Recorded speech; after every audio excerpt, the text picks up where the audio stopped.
Good morning, everyone.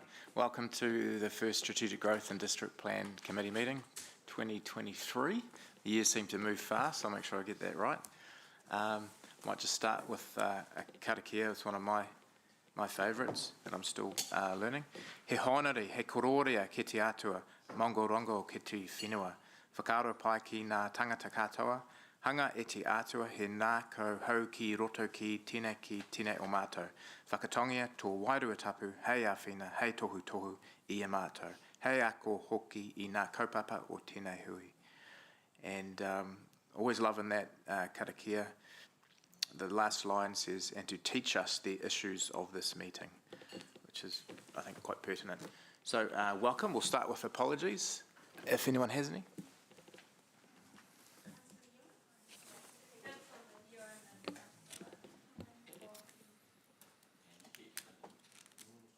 Yes, we do have apologies from Councillor Ewan for absence, Councillor and Councillor Malena, for lateness from Councillor Moko, and for partial attendance from Councillor Kesh.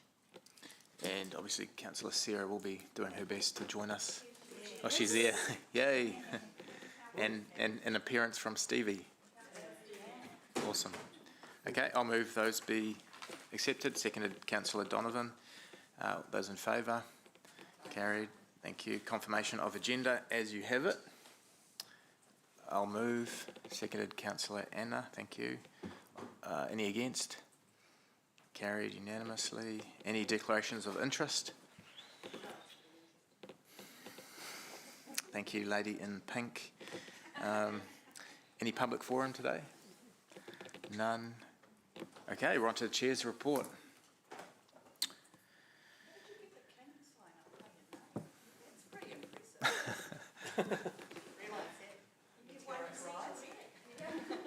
Couldn't possibly comment.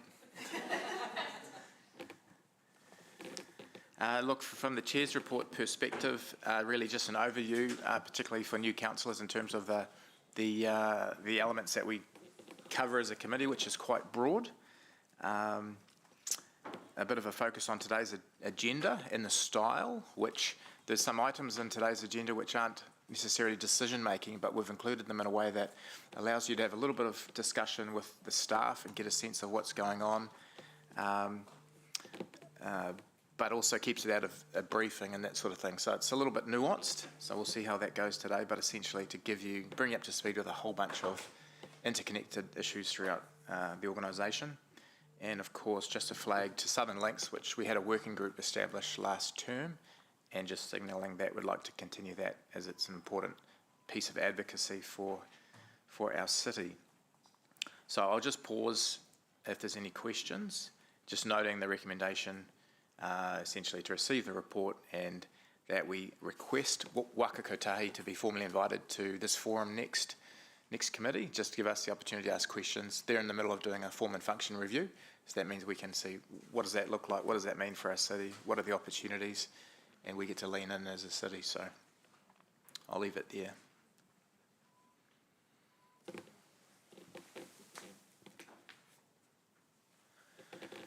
Deputy Mia. Thanks, Chair.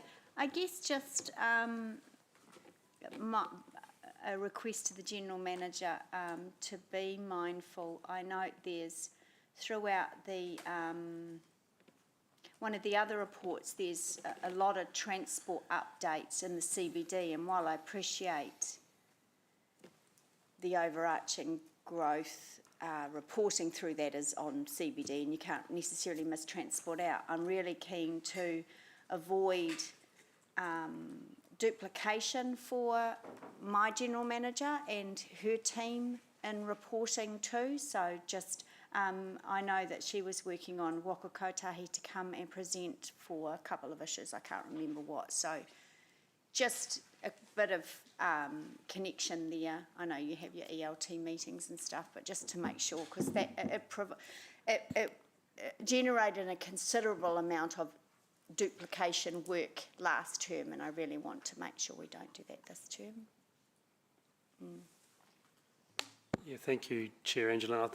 Myself and GM Chris Allen are very eminently aware of trying to avoid duplication. I think the nature of many of the activities that they do. There's both strategic element, which is really the premise of this committee, and then there is the operational focus, and absolutely agree with what you're saying. So we are mindful of that. I don't know whether Chris wants to add any comments, but we do want to minimise duplication.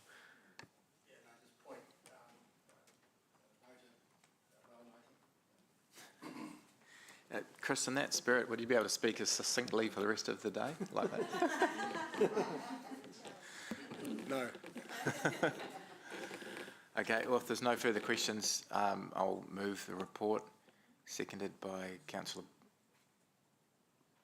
Oh, I'll Emma? second if there isn't one. Oh, thanks, Sarah. I was going to say Councillor Paula, and then I realised that would be a naughty thing to say. Oh, thank you. Moved and seconded, Councillor Thompson. I don't wish to debate anything. None. Okay, we'll go to the vote. Those in favour? Good. Carried unanimously. Thank you. General Manager Report, item 6, page 9, Blair. Thank you, and Marina, councillors. So, as Chair Ryan has said, this report here, I'll take the detailed content as read. The intention for the General Manager's report is for me to bring matters that I consider are pertinent that aren't covered elsewhere in the agenda in terms of the strategic or general information updates.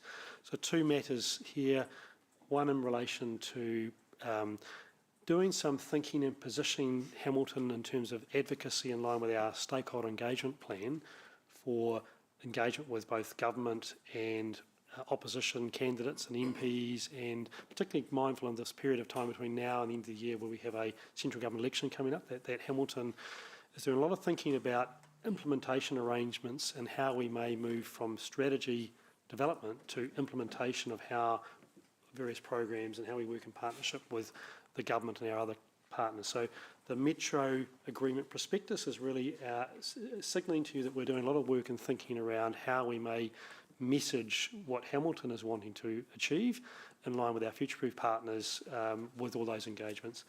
The second item really just covers our approach to preparing for RMA reform, in particular the signalled regional planning committees, and really positioning Hamilton to be the very core of any regional planning committee, particularly in regard to urban planning issues, recognising that other entities such as the Regional Council have expertise in coastal matters and water and certain environment aspects. But from an urban perspective, we believe that Hamilton has the scale and the competence and the expertise to be a core of that. So again, just really for your awareness, we have that team, and I want to position that team to be the core of that committee if in fact that legislation is finally passed. So happy to take any questions, Chair. Thanks, Blair. Just for me, in terms of doing that, is there any cost involved? I mean, you haven't identified any, so I assume it's within existing resources. This is within existing resources, yes. Okay. Yep. Oh, thanks. Councillor Sarah. Thank you. Blair, Morena, I just had a question around the Metro Agreement, and which was, at this stage, what kind of conversation have we had with other Metro partners in the Future-Proof Partnership? And yeah, just keen to understand where they're at with this. We've had conversations with the Future-Proof Partnership, both in terms of implementation advisors and some of my colleagues. It's fair to say, Councillor Sarah, it's early days, but we are taking a lead role here, as I would naturally expect councillors would agree, as the Metro and the core of the Future-Proof Partnership. We would want to be the lead role, but we are very conscious we want to take our partners on the journey, and really just signalling today that we're doing that work and we are talking and working with them. Okay, thank you. Yeah, Mayor Paula. Thanks for the question, Sarah. There's two strings of work going on with Metro sector, with Metro councils. Firstly, you're right, we have to take care of our relationship with Future-Proof, which we are. So I have a group that I talk regularly to Jackie and Susan in, just to keep no surprises kind of basis. Excuse me, but I'm also on the Metro sector, so a lot of what we have in our submissions, our thinking is in line with the wider metro sector, which is all the big cities around New Zealand, and they all feel that while we don't want to hamper or be detrimental to other councils, the issues that a metro face are completely distinct in many ways. But underpinning that is the growth work that we're all doing. So we have Future Proof, and Tauranga had Priority 1, and Auckland has its Auckland Economic Development Agency and other things it's doing, its partnerships. So it still picks up the partnerships, Sarah, but the aim is to differentiate the cities from, I guess, some of the issues that our smaller neighbours would have on their own. So just to keep that lens. Does that help? And I think I'm back down to Wellington next week sometime. So to that Wellington end conversation will progress. And I apologise, but I get notes from those and I usually send them to you guys. Haven't sent the last lot. I will send the last lot. And if I may I will just, do it today. if I may just through the chair, just add to that comment. It is my strong view, and it is the view that we'll be working on Future-Proof on that Future-Proof is moving into an implementation period. And to be successful implementation, we need to find mechanisms and tools and arrangements that allow us to think and plan and fund over a long-term period. So this early work we're doing here, this Metro agreement, is around seeking that as an outcome. That the days of us working and pursuing grants and bits and pieces, whilst we're successful, they're hugely time-consuming and potentially a process that has no guarantee. I would far rather that we work together to seek long-term outcomes together and invest with certainty and partnership. And I think that's at the core of this. Now, what we need to do as a council is have the appropriate messaging that you as elected members can convey, particularly in the lead up through into the elections later this year. So that period of engagement and I guess advocacy is going to be important. I guess this work is to help with that. Thank you. Councillor Andrew. Thank you. So, just getting this straight in my head, the goal of the RMA changes is to have a regional district plan in effect to make things easier. You're currently looking at things at quite a high level, and when it gets down into the detail of whatever that plan looks like, there'll be a lot of issues, and I want to understand at what point do you get involved in that detail. And the reason for this is that both National and Labour had committed to getting rid of the RMA before the last election because there's problems with the system, problems with the way district plans complicate everything and have an impact on costs and slowing things down. And everyone saw a need to simplify the process. And incredibly, Getting to a question, Andrew? yeah, I'll get to. Incredibly, the government has managed to make it far more complicated. The complete reverse result. How do we make it simpler? And when do you get involved in making it simpler? So, the Council has just recently signed off on our submission to the RM, which was sent off under the Mayor's delegation on Friday. So we're obviously in that process, and Councillor Bitter, there'll be hearings shortly where we will verbally present to the committee. So there's obviously that process to work through, and ultimately there'll be the result of those bills becoming law, and we'll know the landscape. What I'm trying to position here with this paper is to say that whatever the final system may be, whether it's simpler or more complicated or different, Hamilton has significant expertise and knowledge and capability, and I want to ensure that our best capability and people will form the core of whatever structures may be required, so we can then navigate those waters you refer to. So one hopes it's more simpler, but I well know, and some of the elected members around the table here know the journey that we've been on through past regional committees and the challenges of working at that larger, higher scale. So having a really highly competent team of people who understand urban planning issues in detail that we have here, along with our data and analytics and all those functions, I think will mean that we bring our best foot forward to whatever that environment may be. So hopefully that answers your question. I mean, the nature of the system we're going to operate in is still unknown. But what I do know is the capability of the team that I have here in council, and I want to ensure that team forms the core of whatever committee may be envisaged in the future, if indeed that is where the legislation concludes. Thank you. Thank you, Councillor Maxine. Ryan, I'm interested in the Australian funding model. There's just a small paragraph there describing what it might look like. What level are we at in terms of engaging with other partners, parties involved that would need to be involved in making this successful? And what else do we need to do to?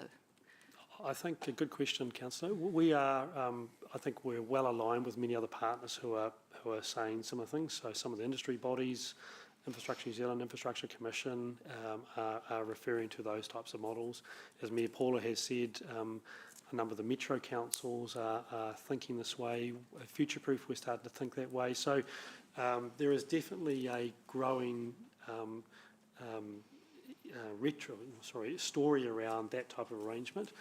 What we need to ensure is that the government, whomever the government is also willing to see that is a way that we would like to operate in the future. Now, you'll also be mindful that the Future of Local Government review is currently finalising submissions, and that will be a part of our submission thinking. So there's lots of angles here, but I'm very conscious that to get to that type of a arrangement isn't going to happen overnight. You're talking about potentially quite a fundamental change around how government invests and operates with local government to where it is now. So it's a bit of a long-term game, but there are lots and lots of voices now starting to talk about very similar types of matters, and I want to ensure that Hamilton is putting forward a very strong proposition in that regard, so that we're at the front of the queue if there is indeed opportunities to advance this. And are we aware of what Tauranga's position might be in terms of support for this kind of a model? Completely aligned. Right. Excellent. Thank you. Thanks, Blair. Thank you. It seems to be the end of questions. Mayor Paula, did you want to move that one? Seconded by Councillor Andrew. You in support? Fantastic. I will end the debate if you have anything.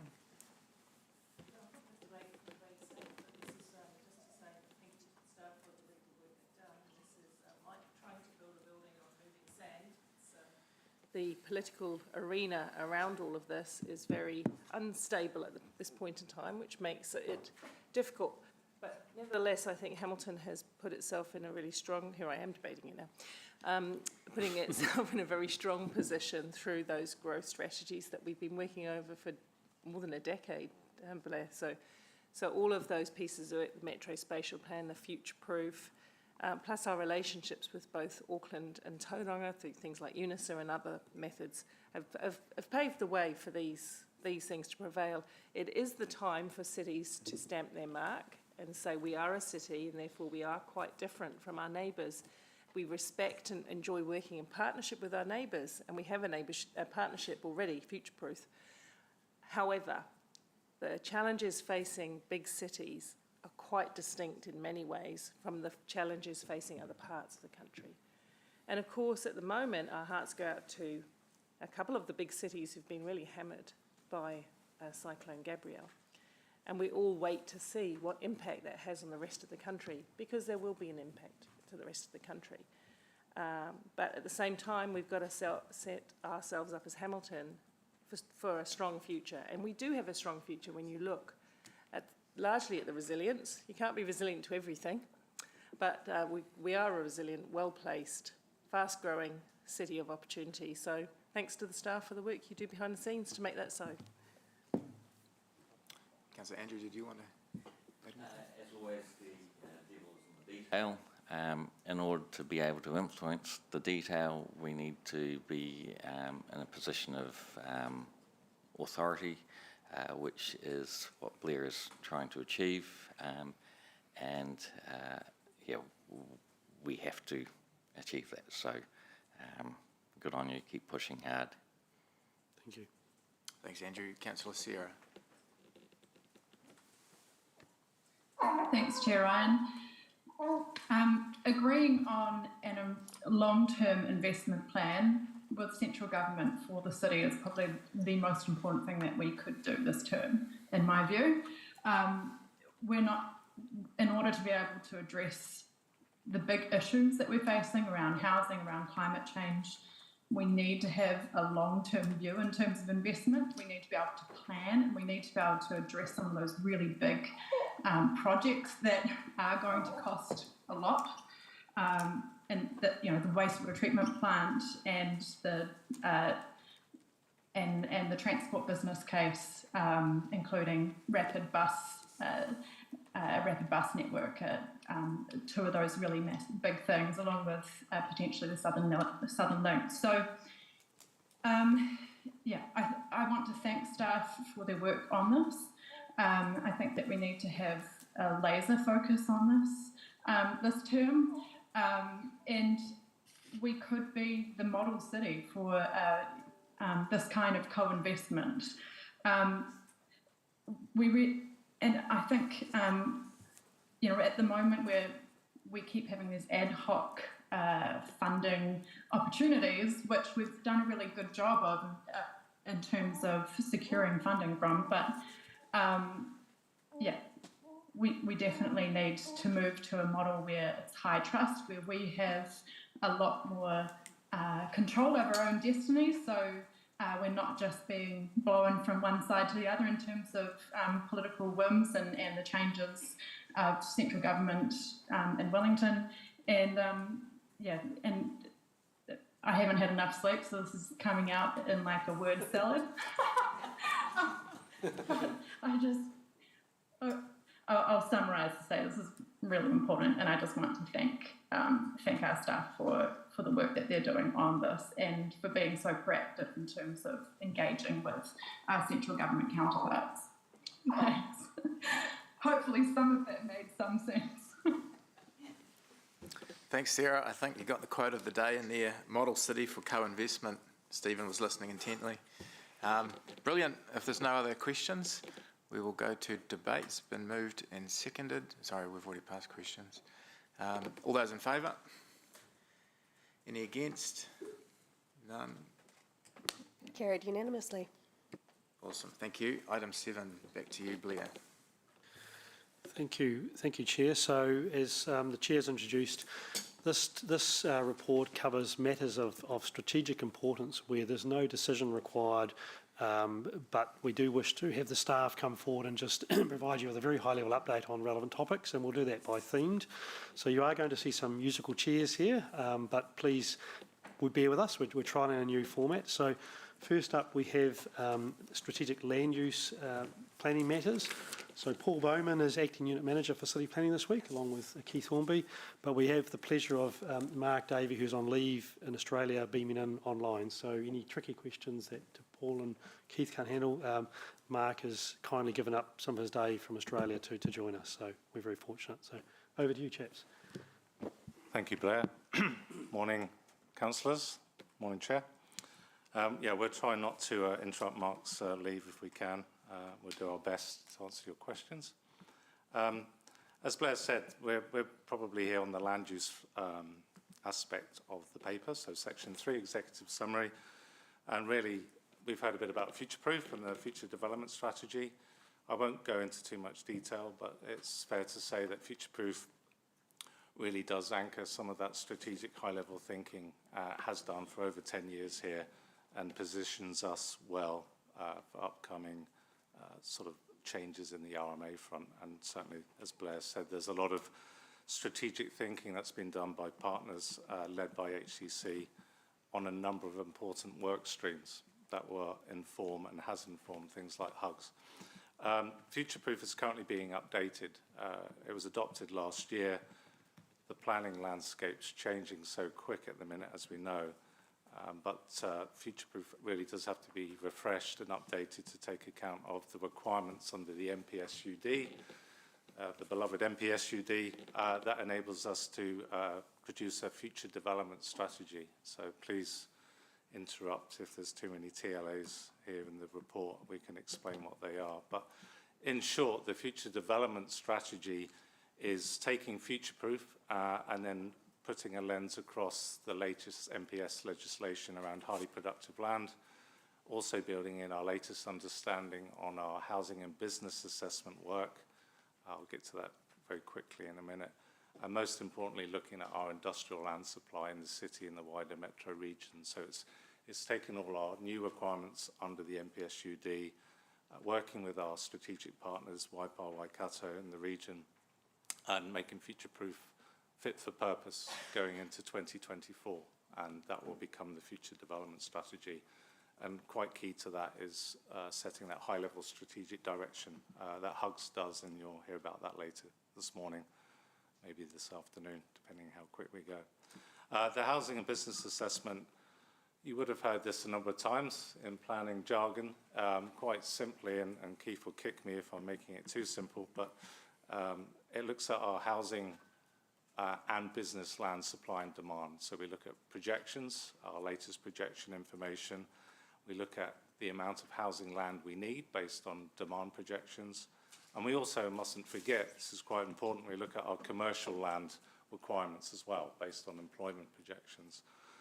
We take all that, and then we look at our district plan and make sure we're providing enough housing land and industrial and commercial land in our district plan. So that's what the HBA does. It's really the evidence base behind our district plan. We've done 2 so far.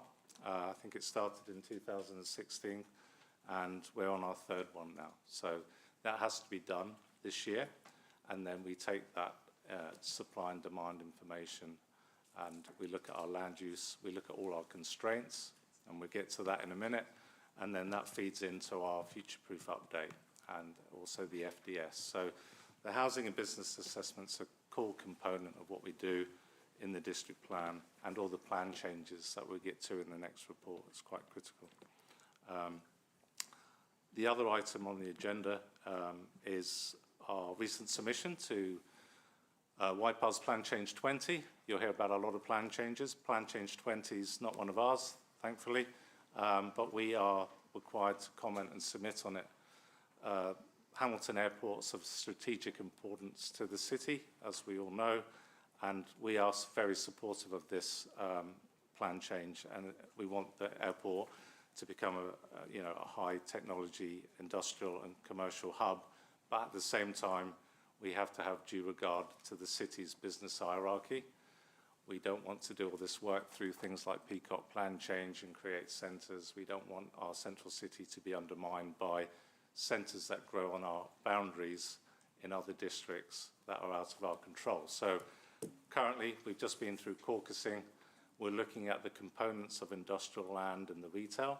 We don't want the retail going too high, because we don't want it becoming a larger centre on the edge of the city and undermining all that hard work that's been done through Plan Change 5 over the last 3 years, and certainly not undermining our investment in the central city and the IAF funding. So whilst we are supportive, we're currently going through a hearings process, and we'll just be putting in some strategic submissions on the amount of retail we'd like to see and the quantum of retail in and around the airport.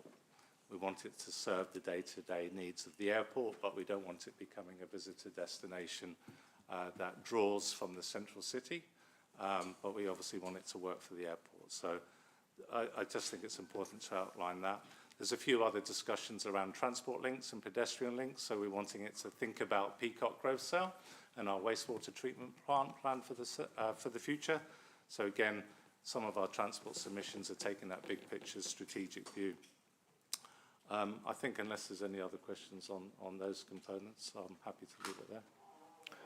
I've got a question, thanks Paul, just in regard to that HBA that was done previously.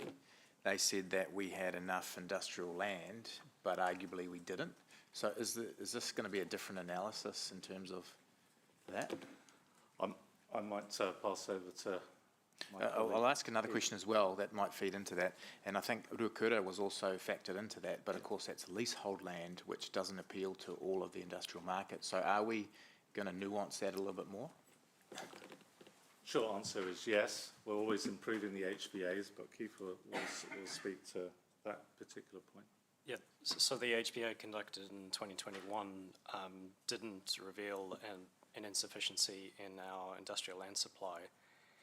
However, in the longer term, the level of supply was getting quite close to our level of demand. So whilst it didn't trigger an insufficiency, it was getting quite tight.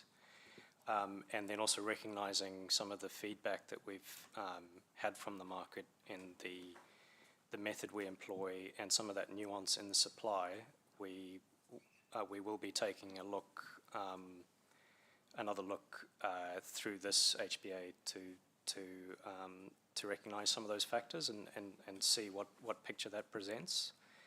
We are also, other than refining the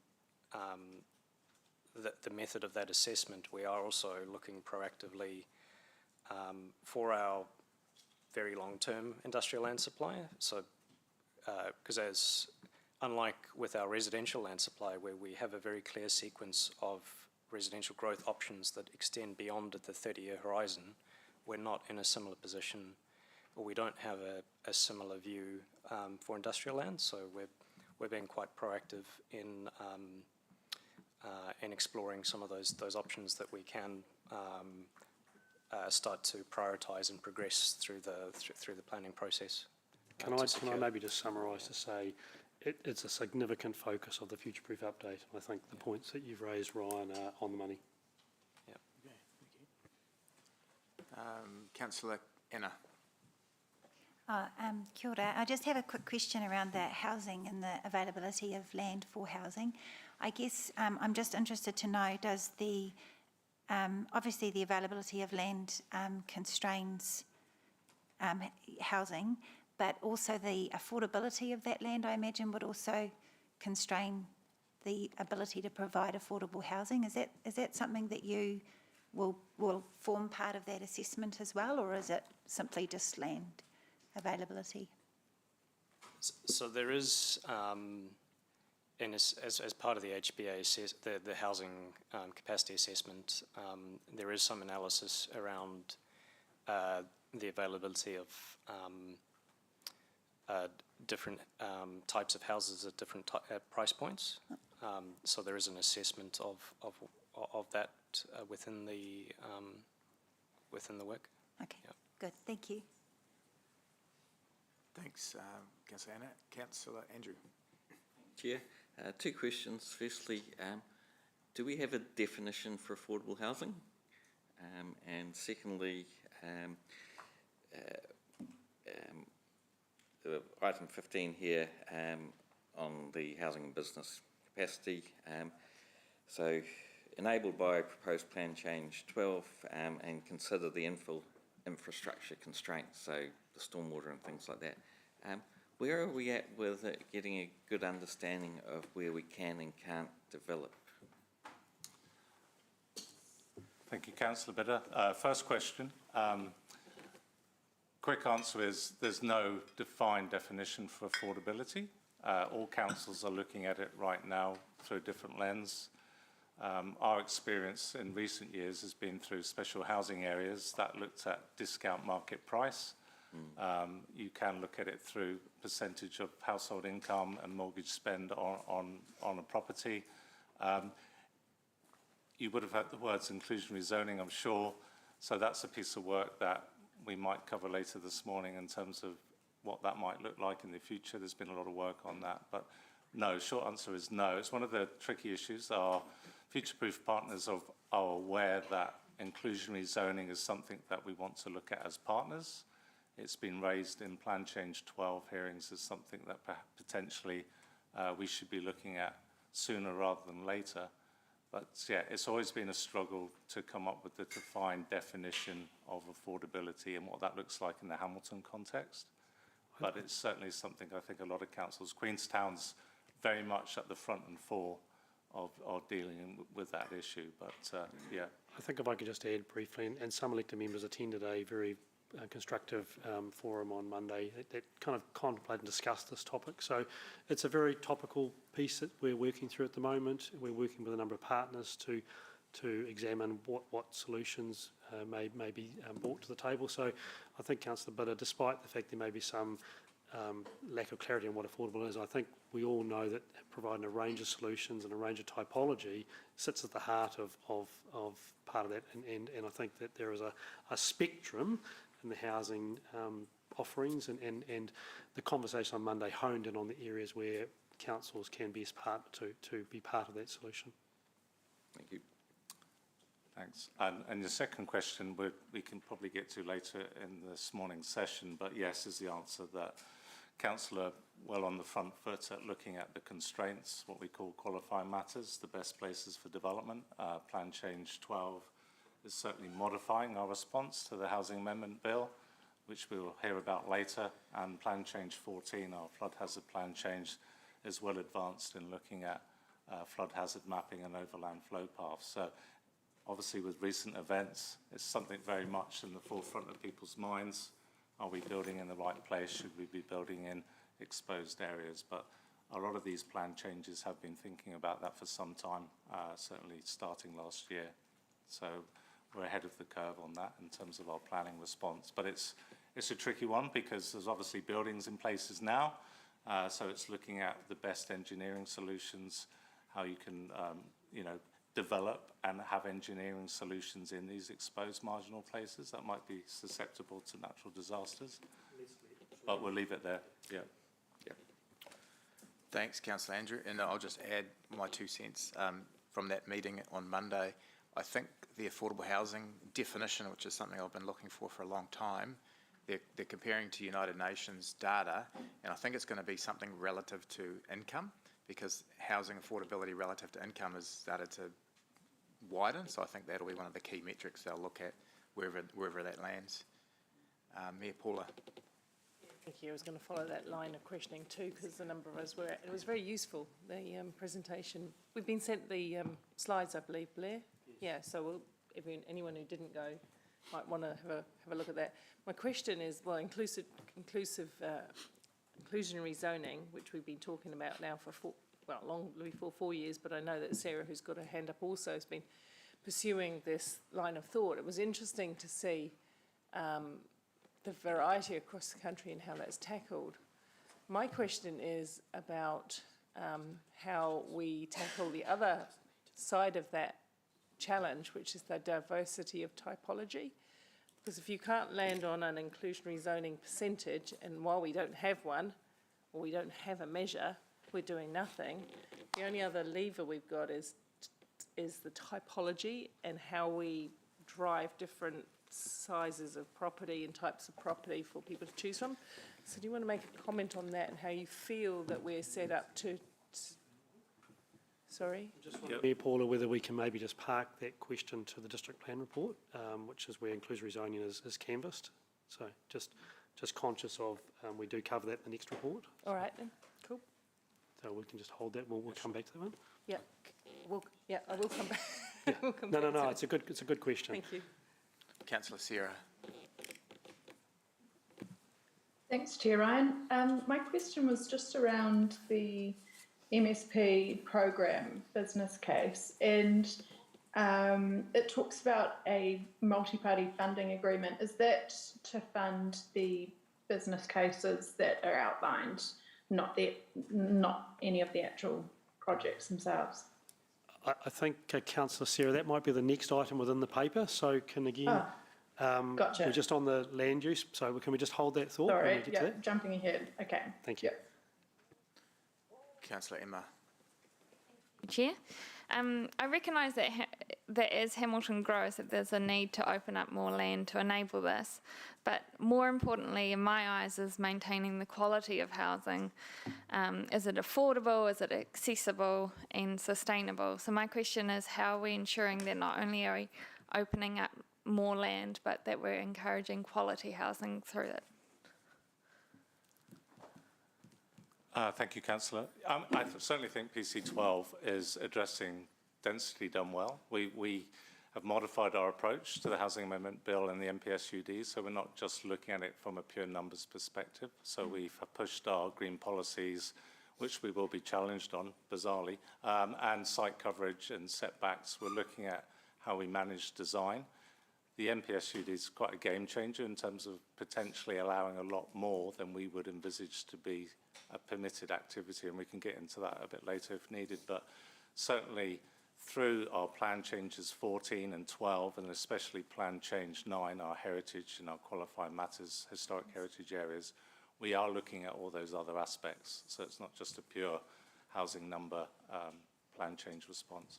Thank you. Councillor, if I can just add that within the realm of the topics covered in the papers today, we have future-proof, which is really setting that strategic cross-boundary land use thinking, which then cascades down to our metro spatial plan, which cascades down to the HUGS item, which is later in the agenda, and of course the district plan work, which is next, provides that technical mechanisms to really give effect to those aspirations. So it's the combination of all those together. And they are all very highly aligned, so that's part of the focus here, making sure that the various work programs are all picking up the strategies and the themes so that we deliver an integrated pathway to address the issues that you've raised there. Thank you. Great. I think we'll move on to the next item then. Thank you, Tim. So I'm going to invite, so we have strategic infrastructure. So this is General Manager Chris Allen's space. So the first item is Southern Links. And then we have the Metro Spatial Plan Transport business case. So, Chris, did you want to introduce the Southern Links item? I think I'm just happy to answer any questions, sir. Thank you. So, Councillors, this is item starting on paragraph 26.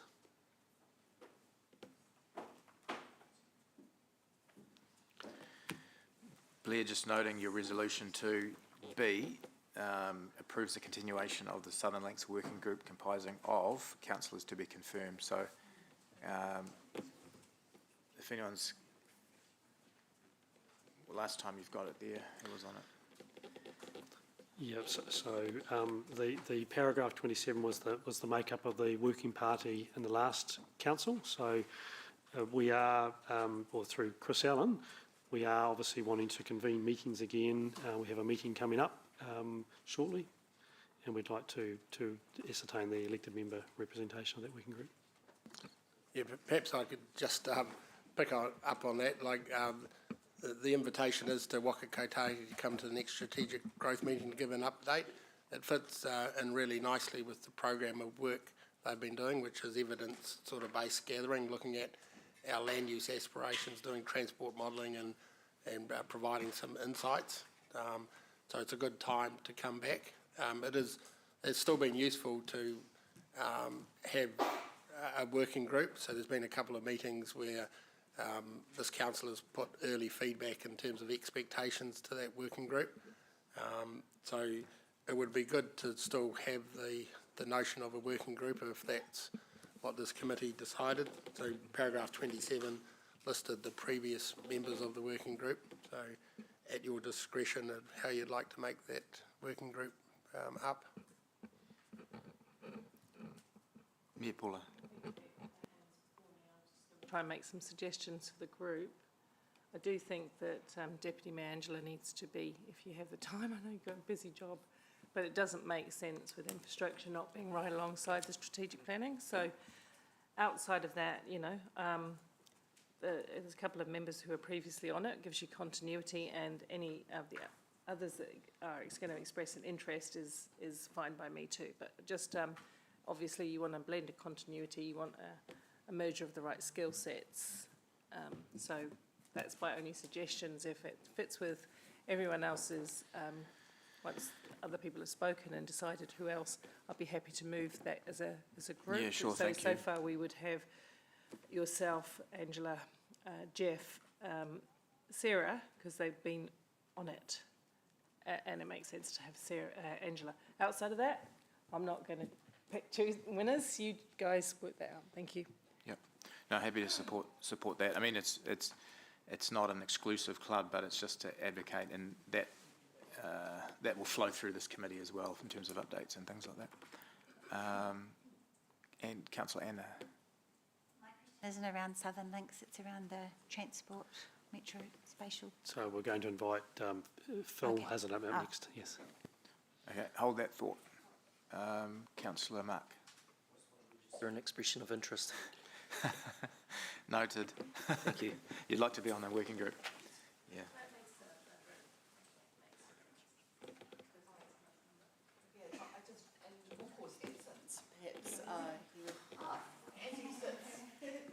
Maybe it's something that he can be approached about. Would you be interested in Or, given I've got a bit of history with their project, Right. know it pretty intimately. Okay, so that makes a good group. What have we got there? We've got, what have we landed on here, Councillors Ryan? Hamilton, O'Leary, Taylor, Thompson and Taruki. If that's, Donovan. Yeah. I'm Apologies, happy Mark. to, are you happy with that, Chair, Yep, Ryan? yep. Do you want to move and I'll second? Yep. We'll, Or wrap it in? We'll put that on the motion, but we'll come back to the motion at the end. Okay, cool. Okay, is that the end of Southern Links, Blair? That is, unless there's any further questions, I'll then ask Phil Hazledean to briefly introduce the Metro Spatial Plan Transport Program business case. That's a mouthful, isn't it? Thank you, Blair. Kia ora, everyone. For those of you that don't know me, I'm Phil Hazledean. I'm a transport planner working in Chris Allen's group. Part of my role is working on the Metro Spatial Plan, the transport components. Basically, where we left things last year, around about June, July last year, Council adopted or endorsed the programme business case, along with all the other future-proof partners. I think the last ones were the NZTA towards the end of last year. So that means currently we're in a bit of a scoping phase where we're working on how to actually develop really further investigations, not building things yet, further investigations which are detailed in Blair's report, and really get into procurement mode for the middle of this year so we can actually start doing some more things, in a nutshell. Well, that was succinct for you, Phil. So your item in this agenda is across several pages, 19 to 23, is that right? It's 34, I think. Sorry, paragraph 37 it starts. To 58, yep. Okay. Are there any questions for Phil? Councillor Anna. It's probably more a question for Blair, actually, in regards to this. So, it's incredibly important work, particularly around our commitments to climate change and mitigation. I guess my question is in relation to the advocacy part that Blair talked about in his report, that there is a need to do some advocacy to get these projects adequately resourced. And I guess I'm just asking Blair if that's going to be, if involving the community to do that advocacy might be part of that picture, because coming onto council, I wasn't really aware of all this work, and I think it's really exciting, and the community would really want to get behind it. So I'm just interested in the comms aspect, really, to start to build that knowledge. Blair might have missed all of that. He So might maybe have. just Apologies, Look, I did. do I I was have just to go- prepping for the future. Advocacy for this plan, but building the community into it, and is that part of the thinking for the advocacy you talked about earlier? Simple answer, yes. Yeah. Okay. And I think at the end of the day, what Phil is working on here is a fundamental change that is going to fundamentally underpin the future of the city in terms of how we live and operate. So we need to bring everyone on the journey around both the opportunities, but equally the change that will come with that. Cool. Thank you. If I may, a lot of these will eventually turn into big projects. We alluded to the bus rapid transit earlier. That's just some of the bigger things. So that obviously will need to go through your usual engagement and stakeholder buy-in. But we need to get a common strategy developed as part of this, and that's noted in the report. Cool. But yeah, we did fly a bit under the radar last year, but we did try and shout as loud as we could. But everyone looks at Wellington and Auckland, so yeah. Yeah, and just noting, Anna, this is sort of just, I guess, alluding to the growth elements of this, but the detail will come through Angela's committee in terms of the transport infrastructure and that sort of stuff. Thank you. Councillor Louise. Apologies to Angela if I'm about to ask a transport question that I should save for a different committee. I just wanted to check, Phil, with one of the points in there that notes the business case will not preclude a transition to a rail-based public transport system in the future if appropriate. How excited should I be about trains? Well, naturally, we all should be excited about That's trains. what I regardless. thought. I just wanted to clarify if you wanted to expand on that. It was basically there because one of the decisions we were asked to give guidance on at the programme level was mode for a rapid transit option. So just want to talk a bit more basically, buses or trains for infra metro trips. So not to Huias, that's obviously we're very, very pro regional trains. This is more within the metro area. So is it better and cheaper, more value for money by buses, or is it going to be rail? And the answer was definitely buses. It was just an easy one, really. But if you're thinking about the spatial, if we're using, I don't know, an 8-metre corridor for buses in the future, can that one day be trams? And the answer was definitely yes. And that's really what that's about. Awesome. Thank you. Sorry, is there a duck or a pigeon in here? Or is it someone's? Stevie. Oh my God, I've got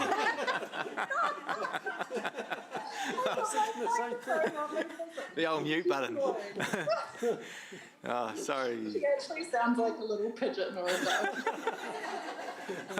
Well, while you're here, you've got a question too, I think. I was just making sure you guys would get me over here.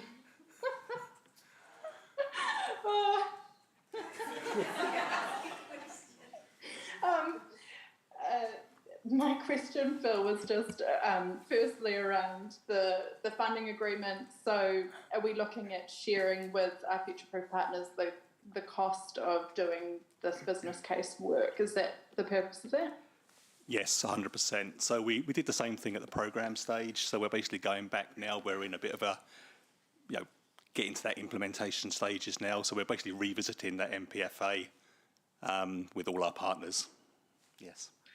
Okay, and that looks, and generally that's pretty straightforward in terms of getting agreement around sharing out costs fairly.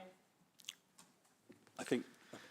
I mean, the simple answer is, Councillor, yes, that's the aim. And you might note paragraph 41 in the report refers to a proposed subcommittee to sit under Future-Proof with a focus on public transport with this program business case as the core sort of focus. So that will obviously bring the other Future-Proof partners into that thinking. That's still to be worked through, but it's getting close to being finalised as a recommendation.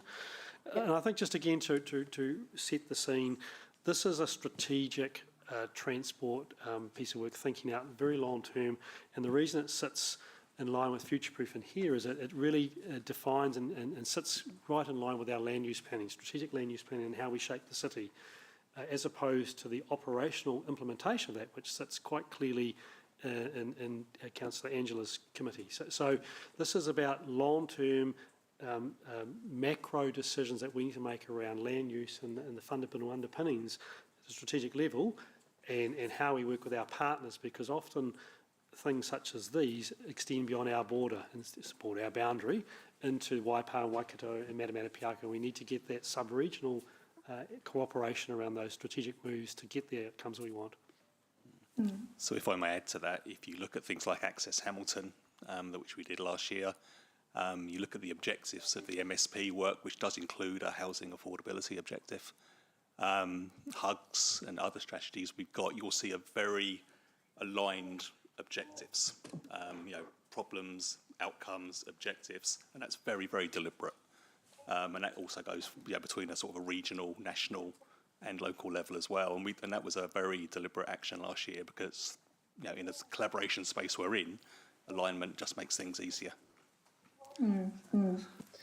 Thanks, Phil. And just the other part of that was, I guess, looking at, there's still a lot of business case related work to be done.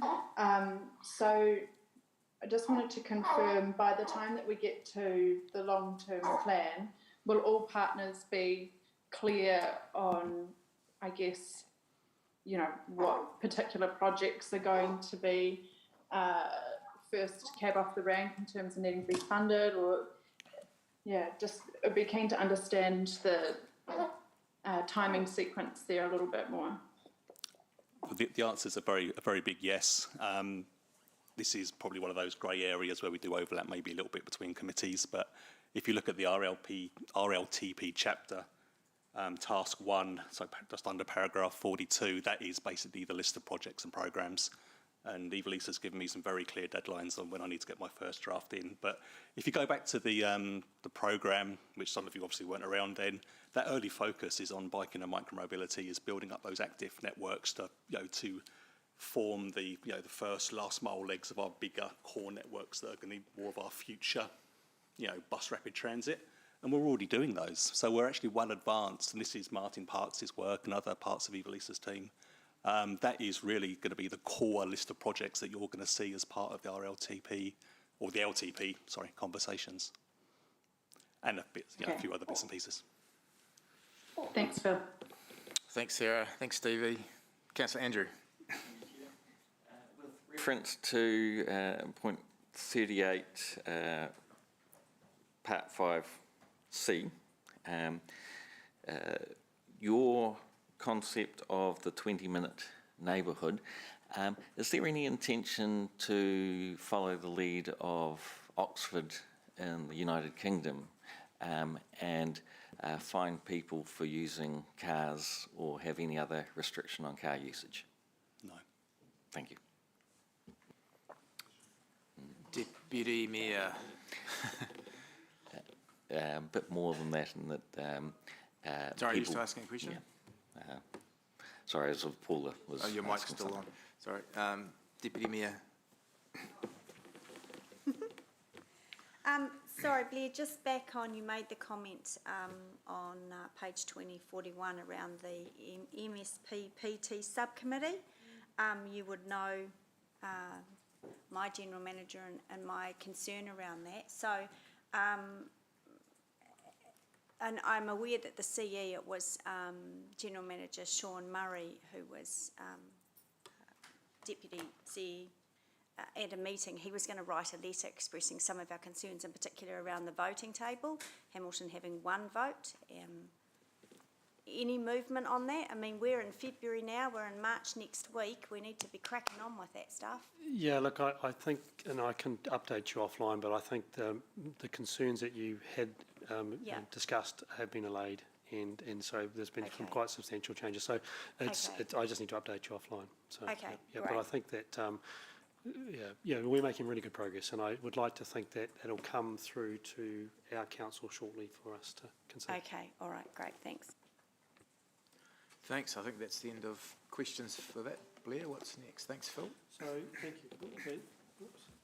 The next item is just an update on the Infrastructure Acceleration Fund Central City Program delivery. Take that as read, but if there's any questions on that. Sorry, this is on paragraph 51, just the Central City. This is the $150.6 million grant for Central City, and we're obviously now moving into the next phase, and so there's an update there on the strategic next steps. So happy to take any questions otherwise. Councillor, sorry, Mayor Paula. That's fine. Just in respect of, yes, we've landed the money, good, yes, we know what the intent is. Work doesn't happen overnight, but we do want some urgency with it. When will we be able to understand the work plan that sits behind this, where it goes? It's just from the point of view of strategic developments, of which we know of several, right, in different ways. And how does that sit, and when would we likely see those things enabled by this work? Yeah, great question. I'm going to invite just Andrew Parsons, who's the sponsor of the infrastructure delivery element to this. There's two parts, there's infrastructure and the outcomes, but Andrew. Yeah, and there might be a lag between both, but I'm just wondering how we get to the destination. Absolutely. So for the infrastructure work, we're in a team building phase at the moment, so we're just pulling together the necessary resources to mobilise, and we have a procurement process just closed, coincidentally, just around some particular expertise needed to mobilise the individual projects. Nothing will be done, though, in terms of scoping those projects without elected member input and sign-off. So we will be coming back to you. I don't have a timeframe right at this minute, but it will be later this year. So those projects, as a reminder, is obviously the bridge, the reservoir, and there's also some thinking around transport components and Three Waters as well in relation to the CBD. In terms of works relating to yield, I'll pass that back through to Blair. But at the moment, there's no immediate constraint because the physical works are funded. This is just a delivery pipeline, and so there's a clear pathway in terms of the yield that's been contracted as well. So those developer works should be mobilising in parallel. Does that answer the question? I think so. So there's no significant lag that stops a developer coming in now and saying, want to build a high-rise apartment. We have contracts with certain developers. I'm just stepping to Blair's space a little, so jump in Blair. But we have contracts with certain developers, so those under this arrangement, so those certain developers are free to start. Right. So, good. So that securing this money is the confidence button they needed. So they just push go and they start planning their consents, getting their... Because at the end of the day, we want the houses, right? We want them tomorrow, but we can't get them tomorrow, but we want them soon after. So yes, and without getting into a detailed conversation, we're obviously working closely with those developers, and equally, councillors may recall that within the $150 million, there was also money there to support necessary localised infrastructure upsize. I think there was a $20 million sum, I recall. So that's all part of our work as we work with those developers, and you'll also recall there were some incentives around helping those developers to incentivise them to bring their projects forward. Yeah, so please tell me we'll see some real genuine progress within 2 years of this money we've landed. Look, I can't give you any undertaking such as that, but what I do say is that we are working closely with those developers, and we are, this is obviously a project that is going to be over a decade, and obviously we would love to see those developments start as soon as possible. Yes, agreed. Councillor Anna. Thank you. At the Housing Forum, we did hear that building houses doesn't necessarily result in providing housing for all people. I guess what my question is, if inclusionary zoning was part of the picture at this point, what kind of difference would it make, do you think, to that enablement in the central city? It would certainly be a valuable tool in addition to the other tools we have. But I think there's a range of factors that drive that, and I guess this is part of our work program that we'll examine more closely over the coming months. Do we have all the tools and all the levers that we need to encourage that? Cool. Thank you. Just a question on that, Blair. Haven't we got inclusionary zones discussion coming up in our work program? It's in the next item under the district plan update, and it's very much part of our work program. Yes. Cool. So we can explore that more then as well, Anna. Fantastic. What's next, Blair? Next is an update on our growth programs areas, and I'll invite Karen Saunders to briefly introduce that item. That's starting on paragraph 59 and also accompanied by a series of attachments at the back of the report. Yeah, you're doing well, everyone. This is the last item for this agenda item. Thank you, Chair Ryan.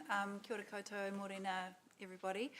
So the growth programs updates for the new elected members that are here today, by program managers for the growth areas prepare them, and they're really intended to provide that holistic view of everything that's happening in those areas across infrastructure, planning, community, even with other key partners like Ministry of Education, etc. So it's really for you, and also for some of our external stakeholders as well. So Central City, HCBA, I think, share out the Central City update as well to businesses, and they're really interested in those. So I will not go into detail about those. It's attachment 2 to 5 for each of the areas, and if anyone has any questions, I'm open to those, and I may call on my program managers to help if required.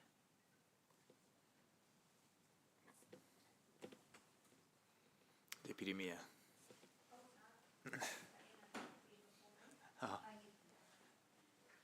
Question on, I guess in the reporting, and I think I have raised it in the past, just as an example, I'm looking on page 59 under consenting and development activity in Rotokauri, north or west. It says as of January 2023, 558 sections with subdivision consents in progress. I note down the bottom it says 479 sections in stage 1 are waiting for strategic infrastructure to be in place, but there was some information that came in through one of the exec updates, might have been last week, and I have been raising this for years in terms of developers' land banking. So it's great to say that this amount of sections and dwellings will come on stream because they've been consented, but we all know that consents can roll over and roll over and roll over. So are we able to, and perhaps developers get upset with the word land banking, but they're a business, they want to hang on to their things and bring their sections on stream when it's economically viable to do so. But it also paints a distorted picture for us if we don't also have that information.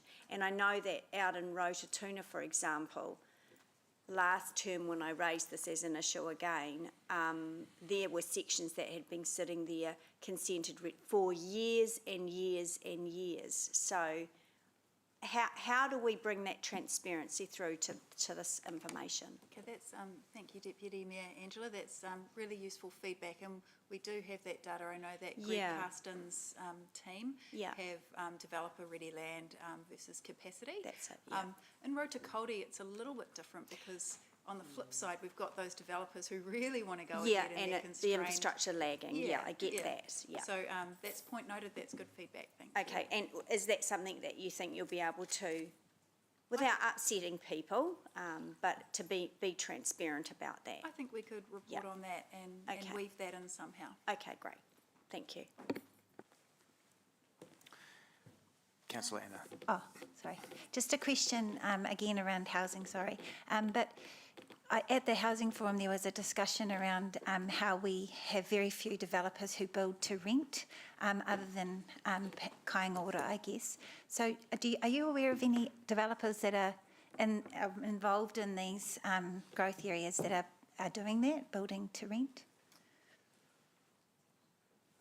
I'm not sure of the detail, but Blair might be able to help. I do know that, and I guess I don't want to sort of speak out of turn, but there are opportunities being explored in some of those greenfield areas with the likes of Kaingaora and others to acquire some sites and to work with some of the programs that the government offer to offer a range of those different products to the market. So yeah, they are being. I mean, I think there is opportunities across both brownfield and greenfield sites across the city that have been explored for that. Cool. So we actively I think it's we don't build the houses, so we obviously work with the key agencies that are potentially exploring some of those, and they potentially seek our information, but ultimately they are working with the development community, and we help facilitate where possible. Okay, thank you. Thanks, everyone. Blair, just a question following on from Deputy Mayor. I know well, to her point, we often have the consent, but it's different from the built in terms of the metric. Do we track that, or could we track that? Because often, and potentially right now, there's going to be an increasing lag between resource consent or building consent and code of compliance. Yes, so is that time, you mean time to build? The growth funding analytics team do track that. I think it was sitting at 18 months most recently, which is longer than it's been in the past for obvious reasons. So I guess that's something we can track. And what we've tried to articulate in the blue boxes on these reports is a pipeline of where we're seeing things. So you can see there that we've got the, for example, in Rotokauri on page 49, 230 homes completed. So those are the ones with the code of compliance.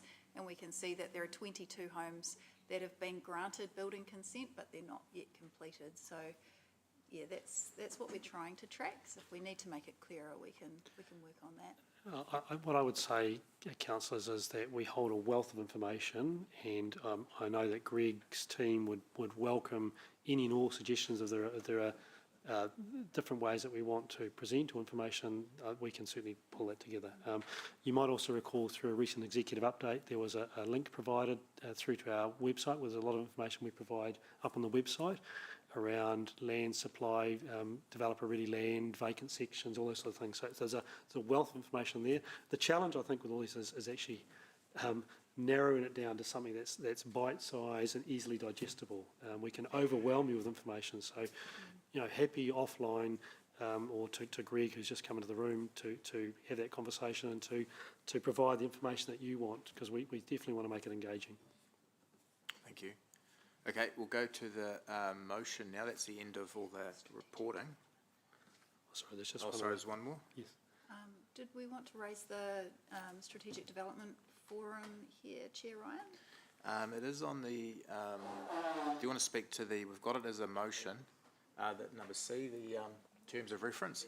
I don't think we've landed on the committee yet, and I don't know if we'll do that here Today, and now. okay. Yeah. Do you still want the terms of reference up there?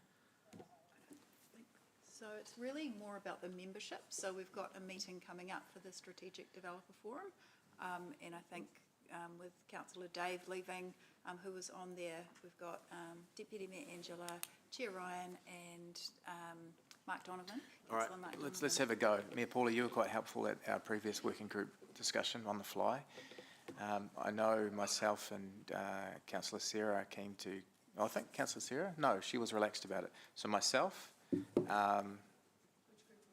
this is a strategic working group interface with Councillor Angela Deputy Mayor Angela was keen to step down, but I wondered if you want to be an alternate as one choice. And I think we should keep it at that level. Who's the current? Angela? Councillor Dave Mack was on it, and Mark Donovan. It's very, Mark Donovan, are you happy to continue? Blair, it's very linked to the whole future-proof type of issues, isn't it? So they continue. The Strategic Developer Forum is linked to a range of the topics that we're canvassing in today's agenda, but ultimately, councillors may recall that this group came about following the development contributions legal case, where we committed to work with the bigger developers in town to notwithstanding that we won the case, to work with them to help them progress their developments. And I guess it goes to, Mayor Paula, your point in many ways around, are we working alongside developers to help them find solutions? And this is that group. And just a kind of principle that I'm trying to use for these groups, we have to bring on some of our new leaders as well into new arenas. And so I'd be more than happy. Yeah, you agreeing, Angela? No, sign languaging to Amy. Oh, okay. So if there is But I agree. one of the first-term councillors who feel that this is an area that they would like to learn more by being involved more, then I'm happy to. Anna, you would? Anna, cool. Would that be? I would think great. that. Yeah. It's a great interface between the machinery of council and the machinery of the developers, and trying to pick off some of those bottlenecks that we can work. So I think it's an awesome interface. Yeah. All right. Thanks, Anna. Great. Well, if there's no more questions of the motion or the reports, we'll go into debate. I'll just linger for a moment. We're good. All right. You've moved it. Oh, I missed someone. Oh, I am debating. Just a very quick second. Super quick second. There again, this stuff, as I said in the previous debate, is on a very moving arena. But I think it's really important, and we go back to the importance of attracting funding, strategic funding, and doing a lot of strategic bedrock work, if you like, to set up for this. And at the end of the day, what we need is the outcomes. And I don't want to put you on the spot, Blair, and say, show me the hotels, show me the houses, show me the new industry, whatever it might be, right? But actually, I am kind of saying that in the nicest possible way, because I understand the constraints.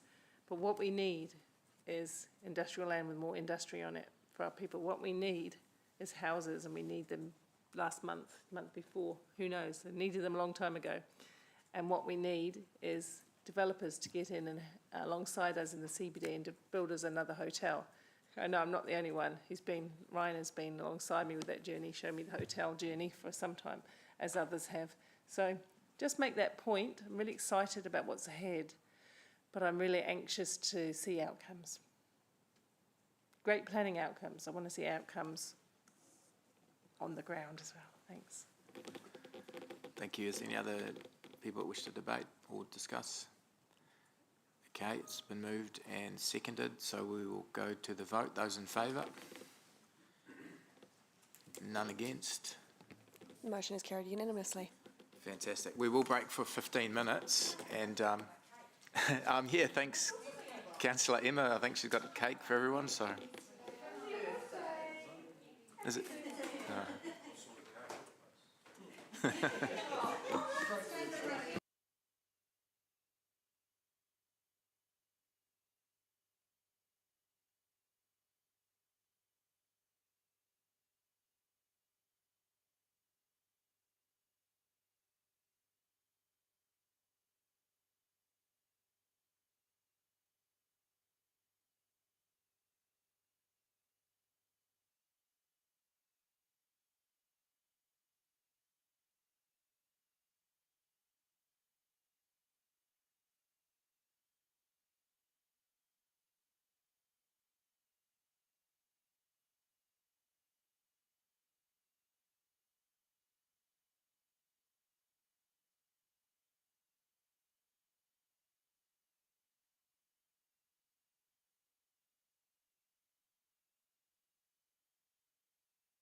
Thanks for that.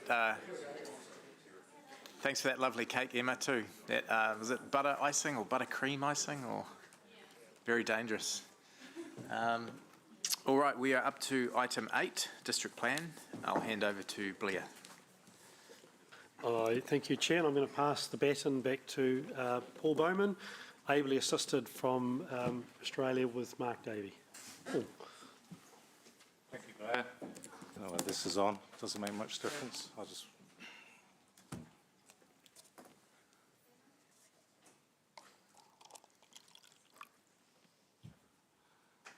Okay, here we go again. Item 8, largely a plan change focus report. You can see the list of all those, the smorgasbord of plan changes under paragraph 3.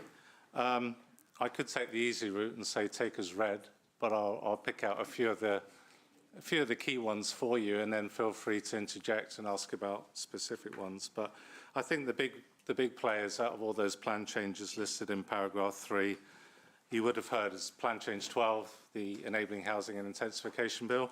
On that, that's already underway. First in the country, strategic hearings started a few weeks ago.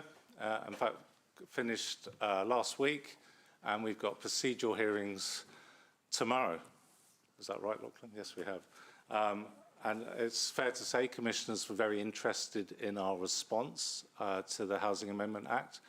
They were very quizzical on the matters raised in terms of our qualifying matters under Te Tui Whaimana, and they were listening to Kāinga Ora's position and Council's position, and they were certainly quizzing some of the infrastructure concerns that we've raised. So it's fair to say, I think this will continue into what we call substantive hearings, which is the detail, really, after the strategic, and that's in September later this year. But yeah, good news, those hearings are underway. The other good news on that was it was a very good case presented on behalf of Waipa and Waikato, so it was a joint IPI hearings. They're also fully behind giving full effect to Tui Whaimana and the issues associated with that. Very pressing issues, obviously, given recent events, and how we deal with intensification required under the legislation, the Housing Amendment Bill that came in not so long ago. In terms of the other big plan change, and they're all important, but some of the plan changes listed here, what we call citywide, they affect the city, the whole of the district plan, is obviously Plan Change 9, and hearings are due to commence very shortly on Plan Change 9 in May, and that looks at our historic heritage areas that we've proposed in the city, as well as notable trees. And I forget the other one, I think it's archaeological sites. Oh, sorry, SNAs, significant natural areas. It's very important that that kind of goes first before our substantive hearings on Plan Change 12, because that looks at those areas that we want to consider as qualifying matters we want to have regard to, especially when it comes to the intensification provisions. So that looks at the justification for those things like the significant natural areas, and HHAs especially, which are quite controversial if you want an HHA and you are one now. There's the other ones there, Peacock Plan Change 5, that's been around a while now. Lots of amazing good work on that from pretty much everyone in this room, I'd imagine, in terms of delivering that through to hearings. And I believe Commissioner's decisions are imminent in terms of the Peacock growth sale. So that's key for us in terms of getting that growth sale away and having the land use framework underway for that. I won't go into detail now, but feel free to ask questions. And my esteemed colleague Mark Roberts is there, who's been leading on that for City Planning Unit for some time now, Mark. In terms of the other ones, we've got a couple of private plan changes there. I won't get into the detail, but again, feel free to ask some questions.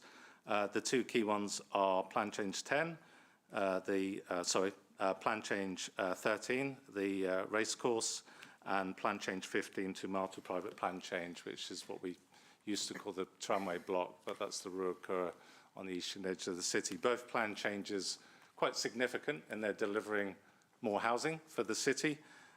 Being private plan changes, we've accepted them, but they're pursued under what we call Schedule 1 by the developers, by the applicants. So we are still in the process.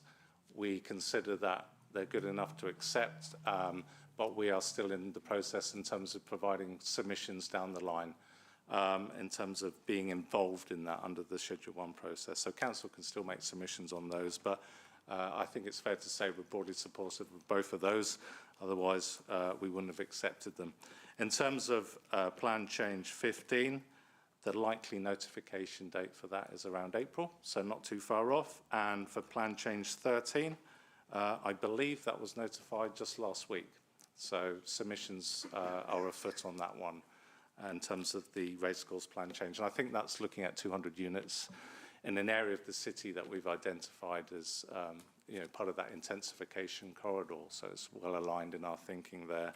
And they are looking at delivering a sort of a medium density yield.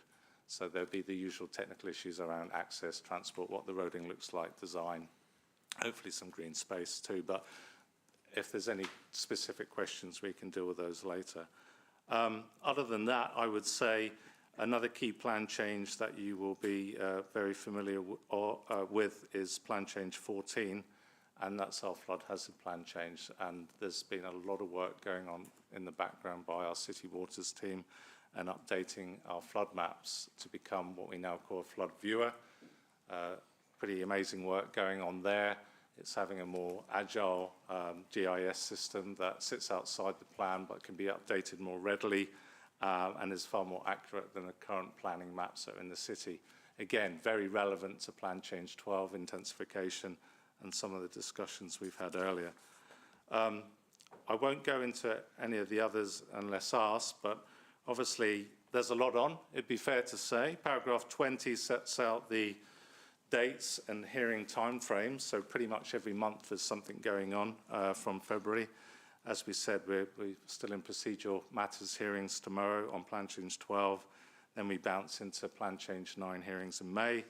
In between that, July, we gallop apace with the racecourse plan change, and then August to Marta, and then the big show, if I can call it that, is the IPI on substantive matters. And we're currently working with our partners to see how we schedule that and how we deal with some of the key topics. And obviously some of the key topics are to Tui Whaimana, our infrastructure overlay and our capacity and all the traffic light assessment work.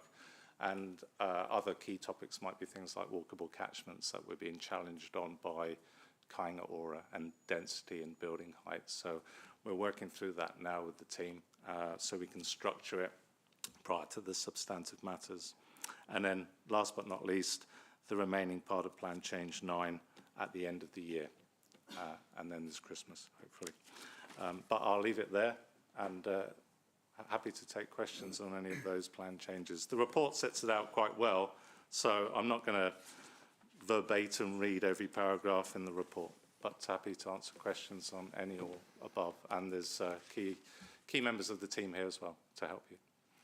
Thanks, Paul. I'll start with Deputy Mayor. Thanks, Chair. Thanks, Paul, for your report. Just on page 59, under Plan Change 14 for flood hazards, really just a question around the commentary there that says that instead of relying on flood hazard maps within the district plan, the plan change will establish a policy and framework that would support flood viewer. So can you just explain to me why we have to have the information in the district plan and what exactly will be in district plan? As it feels like in the current climate we're in, there'll be more 1 in 100s and there won't be 1 in 100 events. So I don't want anything to slow us down or, where we can't have a flexible response. Yes, thank you, Deputy Mayor. And I think it's a very good question, what's in and what's outside the plan. Effectively, the Plan Change 14 is trying to do two things. It's trying to have this agile flood viewer, which is far more efficient and up to date. But the rule framework and the policies will sit inside the plan to give it weight. So effectively, when the plan change goes through, you go to the rules, but you refer to the agile GIS system, the Flood Viewer, that the team are currently working on, which will cover more of the city and be more accurate, if I can call it that. But we still need something in the plan to give it teeth.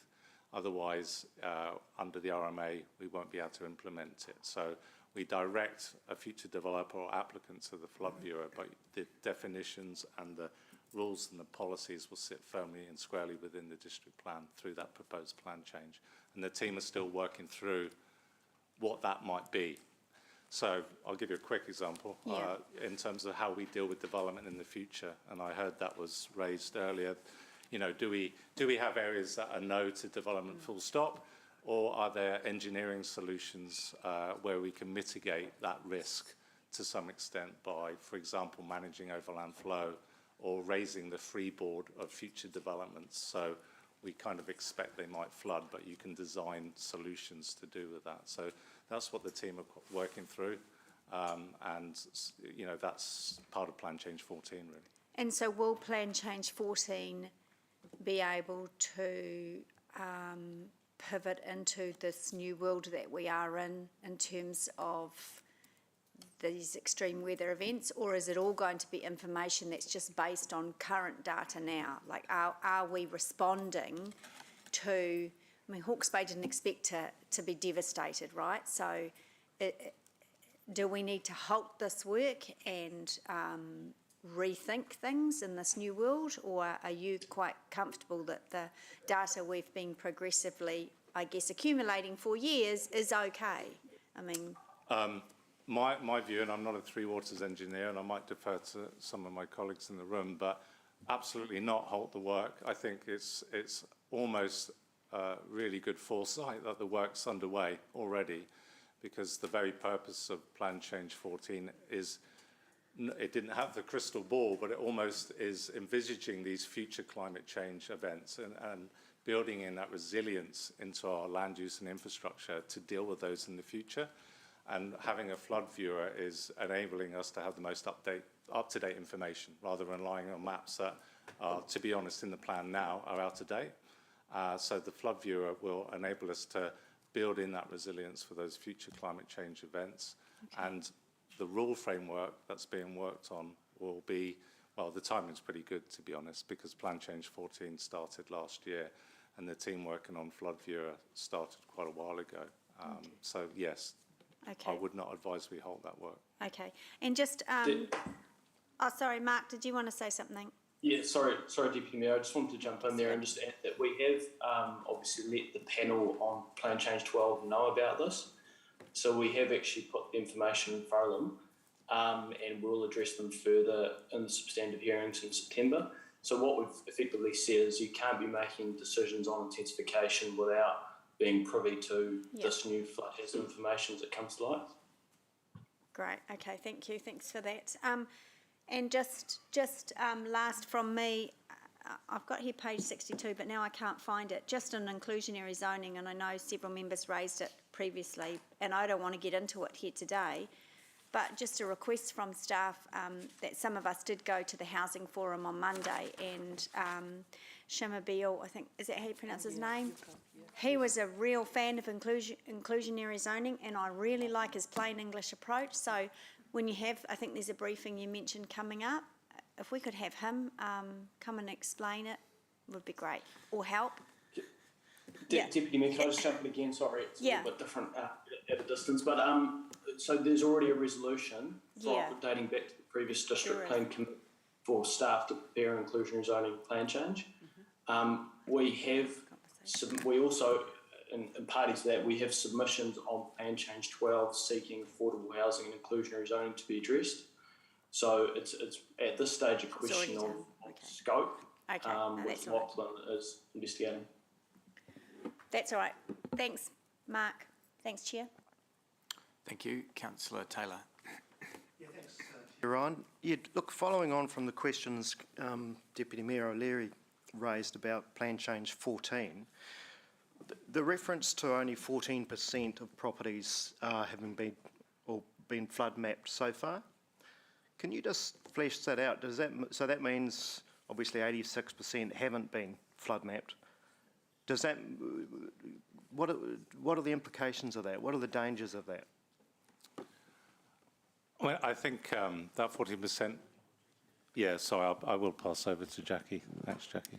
Kia ora koutou. Just to be clear, we're expecting that by June or July this year, about 95% of the city will have two-dimensional flood mapping completed for it. So I'm not entirely sure what the reference is, Councillor Taylor, but we will have 95% of the city mapped. And a lot of the information that we currently have available, affected landowners have already been informed of the flood viewer that's been mentioned. I guess that's another one of the key benefits of pulling the data or the maps out of the district plan, is we have the ability to update them as better information becomes available and as key design assumptions change, particularly around things like rainfall and climate change impacts. Kia ora. Thank you. And touching on Deputy Mayor O'Leary's point about changing weather patterns, the reference point is 1 in 100 years at the moment, isn't it? And of course, as we know, Napier 2 years ago had a 1 in 250 year flood, and has just had a Gabriel. So the goalposts have moved, yeah? So how are we actually incorporating that? Like, it's no longer maybe a 1 in 100 year flood. You may get them every 20 years now. So how are we dealing with that? What are the implications for people building, for landowners? I will pass over to Nathaniel, but I guess one of the things that we do need to start doing is change our language away from 1 in 100 year floods to probability-based language, which is what it really is. And yes, they are going to become more frequent. And so the rainfall standards will change. There are provisions through the building consent process and the planning process, though, that try and capture some of those uncertainties that we have right now. And I'll pass over to Nathaniel to help elaborate on some of those. Sorry, thank you.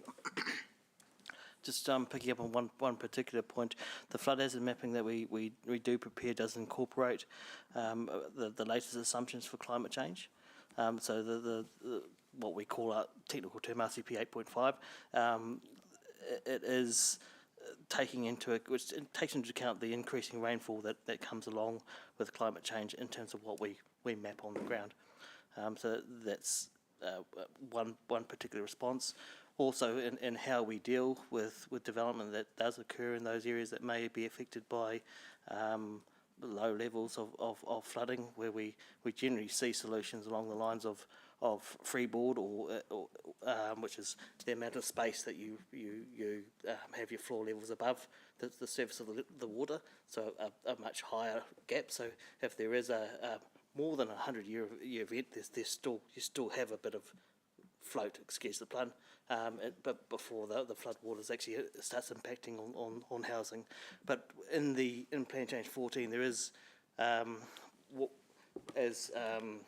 Mr. Bowman was talking about, there is what I call changing the blue blobs, extracting them from the district plan, for which only 14% of the city has mapping in the district plan. Flood viewer, we're currently up to 70% and moving rapidly to having the full city covered. There is the other side of the fence, which is what are the rules that you start applying for when development is proposed within the blue blob? Are they sufficient given people's perceptions of risk or the desire to manage risk and development within those spaces? Are we being too permissive, or are we being just right or too much? Okay, so just on that, so you will need to apply a different lens to flood hazards than in the past? That in Plan Change 14, the work that we have underway, one thing that is in our mind is have we got the level of control management right? Okay, so it's one thing to plan for the future with new development, but what about retrospectively? Will you be reassessing, for instance, we're a city that has been very proud of the amount of infill we've done, and this report on page 59 flags that infill can be a concern when it comes to flooding. So will we be reassessing the infill that we've done in the city to see if it's still appropriate? So development that has already occurred? Yeah.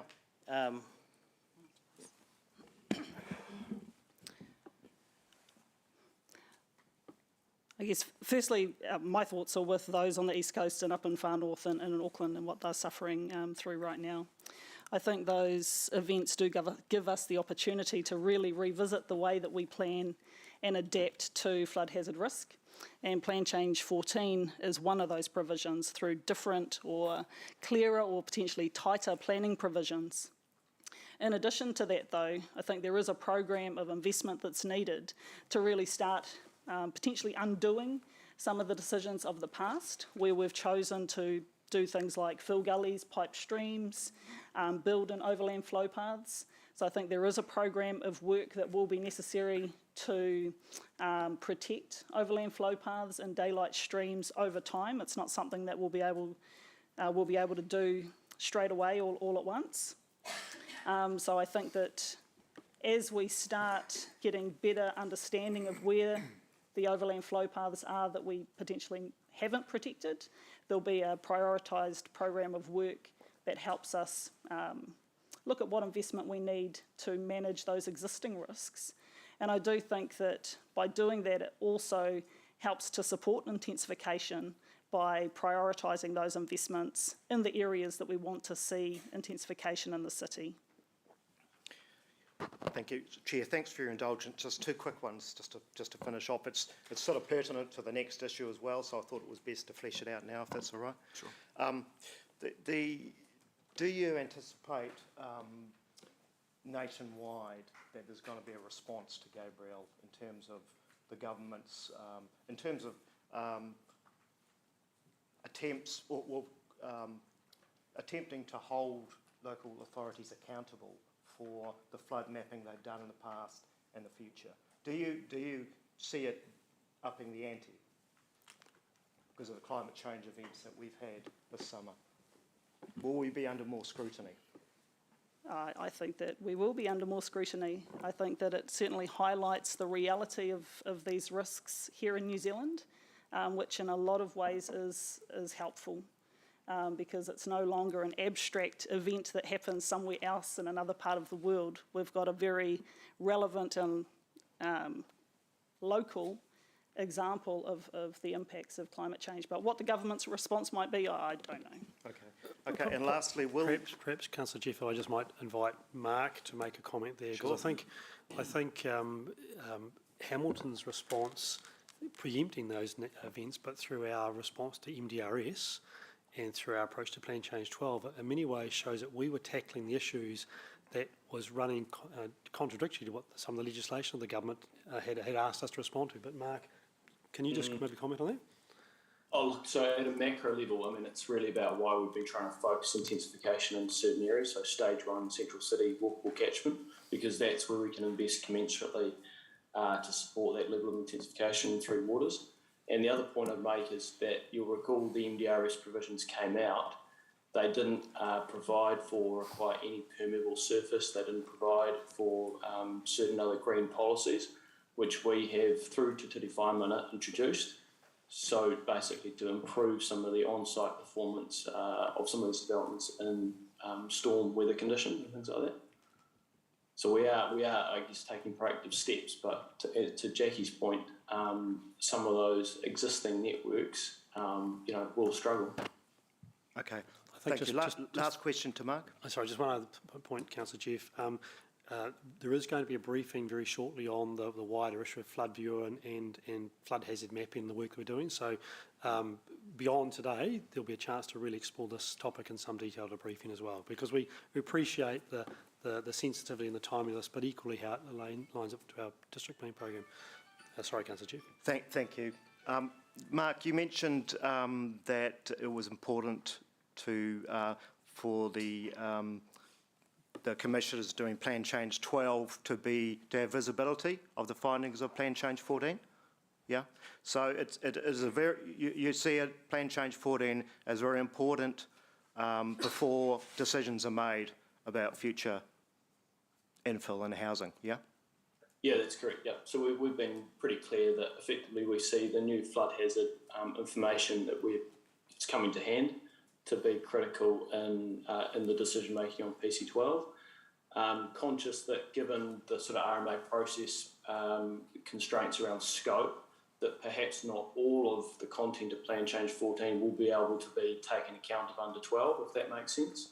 So there will probably be a bit of a hangover in terms of aspects relating to flooding which need a subsequent plan change in the form of 14 to address, but we will do what we can to address as much as we can through PC12. Thank Does you, that Mark. make sense? Yeah, it does. Thanks, Mark, and thanks, Chair, for your indulgence. If I could, sorry, Councillor Jeff, if I could, to give you a bit more, we've got Lachlan here. It's a very important point how as Mark says, the two interrelate, because we've got one intensification instrument, and obviously we're still working on our Plan Change 14. We want commissioners to be cognizant of Plan Change 14 and their decision making, so I thought it might be worth Lachlan just giving you a bit more confidence in terms of how it will play out. Thanks, Mark, and thank you, Chair. There is an obvious timing challenge in terms of managing Plan Change 14, which is going to address the flood hazard issue, and Plan Change 12, which is introducing intensification. And the way that the sequence is working at the moment is that the intensification plan change is happening and being decided before the flood plan change, so you can spot the obvious problem. What we're doing to address that is ensure that when we come to the substantive hearing into the intensification plan change, which is in September, although we won't have the flood plan change notified and resolved in advance of that, we will have the flood viewer information that staff have been talking about available. So that's the information which maps the city and identifies that, I think beyond about 95% of the city, what the actual up-to-date picture of flood hazards is. So we'll be able to bring that information into the mix on Plan Change 12, on the intensification plan change, so that it can be an influencing factor in where and how the intensification takes place. We won't have the benefit of a resolved flood hazard plan change, but we will have the technical information. So that's how we're managing what is quite a difficult sequencing problem that's, as you know, been forced on us because of the government's timing on Plan Change 12. But we think we can manage it.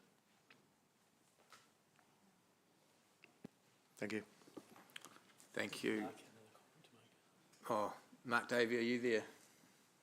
Yeah, just one, sorry, thanks, Chair, just one sort of final comment on that, and I just wanted to, I guess, stress the vertical alignment, and I think it's maybe benefit for newer members, and that is between kind of the future-proof strategy, which really sets out Central City as being the core of the sub-region, which then cascades down into things like the Hamilton Urban Growth Strategy, which obviously is focusing on Central City growth, and then down into the District Plan, Plan Change 12, which is focusing intensification in that stage one area, which is the Central City and Walpole catchment. And then that sets us up to then focus our investment programs according to that, and the upcoming LTP and the work that Andrew Parsons is doing with IF and the like. Thank you. Thanks, Mark. Councillor Anna. Yeah, just another question, I guess, related to Plan Change 12, which I think is really good work from the staff. So I guess a question in relation to the reflection on environmental wellbeings, where you say there will be a need for commensurate levels of investment for intensification, so that those negative environmental outcomes don't happen. But do you imagine that required or level of investment would come from the new waters entities or the developers? Like, it's not going to land on us necessarily? I think it'll be a combination of all three and possibly more. So Mitigating and managing the effects of intensification, particularly in relation to Three Waters, is obviously a complex issue. The developers will be required to make financial and development contribution payments to fund that infrastructure upgrade. At the moment, those funding sources are being applied to council's coffers because it's responsible for delivering Three Waters. But under the reform, there will become a time when certainly the development contributions effectively are being applied for the new entity to then take care of in terms of delivering the infrastructure. So it's all going to be a bit of a combination. There's a long transitional period where that will take place over. But yeah, it'll certainly be a sort of a three-party enterprise. Yeah, cool. Just a quick other question in regards to risks, really. In that section, there's I think it says very high concern around resourcing on page 63, and then following that in the financial considerations says we've got enough to go with. But I'm just concerned about the staffing levels required for this work, really. Just want some feedback on that. Yeah, I mean, I can speak to that, Councillor Kisser-Cox. I mean, I think I'd be lying if I said that, you know, it's a big work programme, and it's certainly stretching staff resources. We do have probably the highest level of vacancies we've had for some time, but obviously, you know, we're actively looking at recruiting. But at this time, we're managing all those plan changes with a mix of in-house staff and consultants. But there's a lot there. There's a lot that staff have on their plate, not just city planning, but all the staff in the room too. Okay. Is that you, Councillor Anna? Yeah, thank you. Thank you. Councillor Sarah. Hold on, I've got a baby transfer happening right now. There we go. Thank you, Chair Ryan. So I was just wondering if we could get some clarification around the role of Plan Change 12 in terms of the concerns raised around flooding and being able to take the full flooding information into account. Can we get some clarification around the role of Plan Change 12 and HUGS, and whether HUGS addresses the challenges that have been raised? Councillor Sarah, I might jump in there if I can. And what I'd say to that is the HUGS is a high level strategy, so you're not going to be starting to address the granular flood viewer new data that we have in a strategy such as HUGS. That's really the role and function of district plan to start to get into those kind of site-by-site development implications. I think what HUGS is doing is setting out the strategic direction of growth, which is one that is of centralised around the central city and catchment, as I mentioned, and looking for high-quality new urban development opportunities which then respond to things like climate change and flood risk and good urban design and urban amenity and things like that. Thank you, Mark. And do you feel comfortable that HUGS at the high level that it is pitched has adequately addressed climate change concerns, particularly around adaptation? Yes, absolutely. I mean, there's some development principles that are embedded in there which talk about how we want to grow, which hit on all these points that are being raised, really. But yeah, as I say, it's then for the district plan to get down to the nuts and bolts of how that looks or how that plays out in reality. Okay. Thank you, Mark. Thank you. Councillor Mark. Just noting that I'm sitting on Plan Change 13, so I won't be making any, asking any questions, or I just want it noted. No problem. Thank you. Thanks. Councillor Louise. Sorry to just drag us back to Plan Change 14. Just a couple of things on that. I just really wanted to thank staff for publicising the flood viewer, particularly in the past couple of weeks.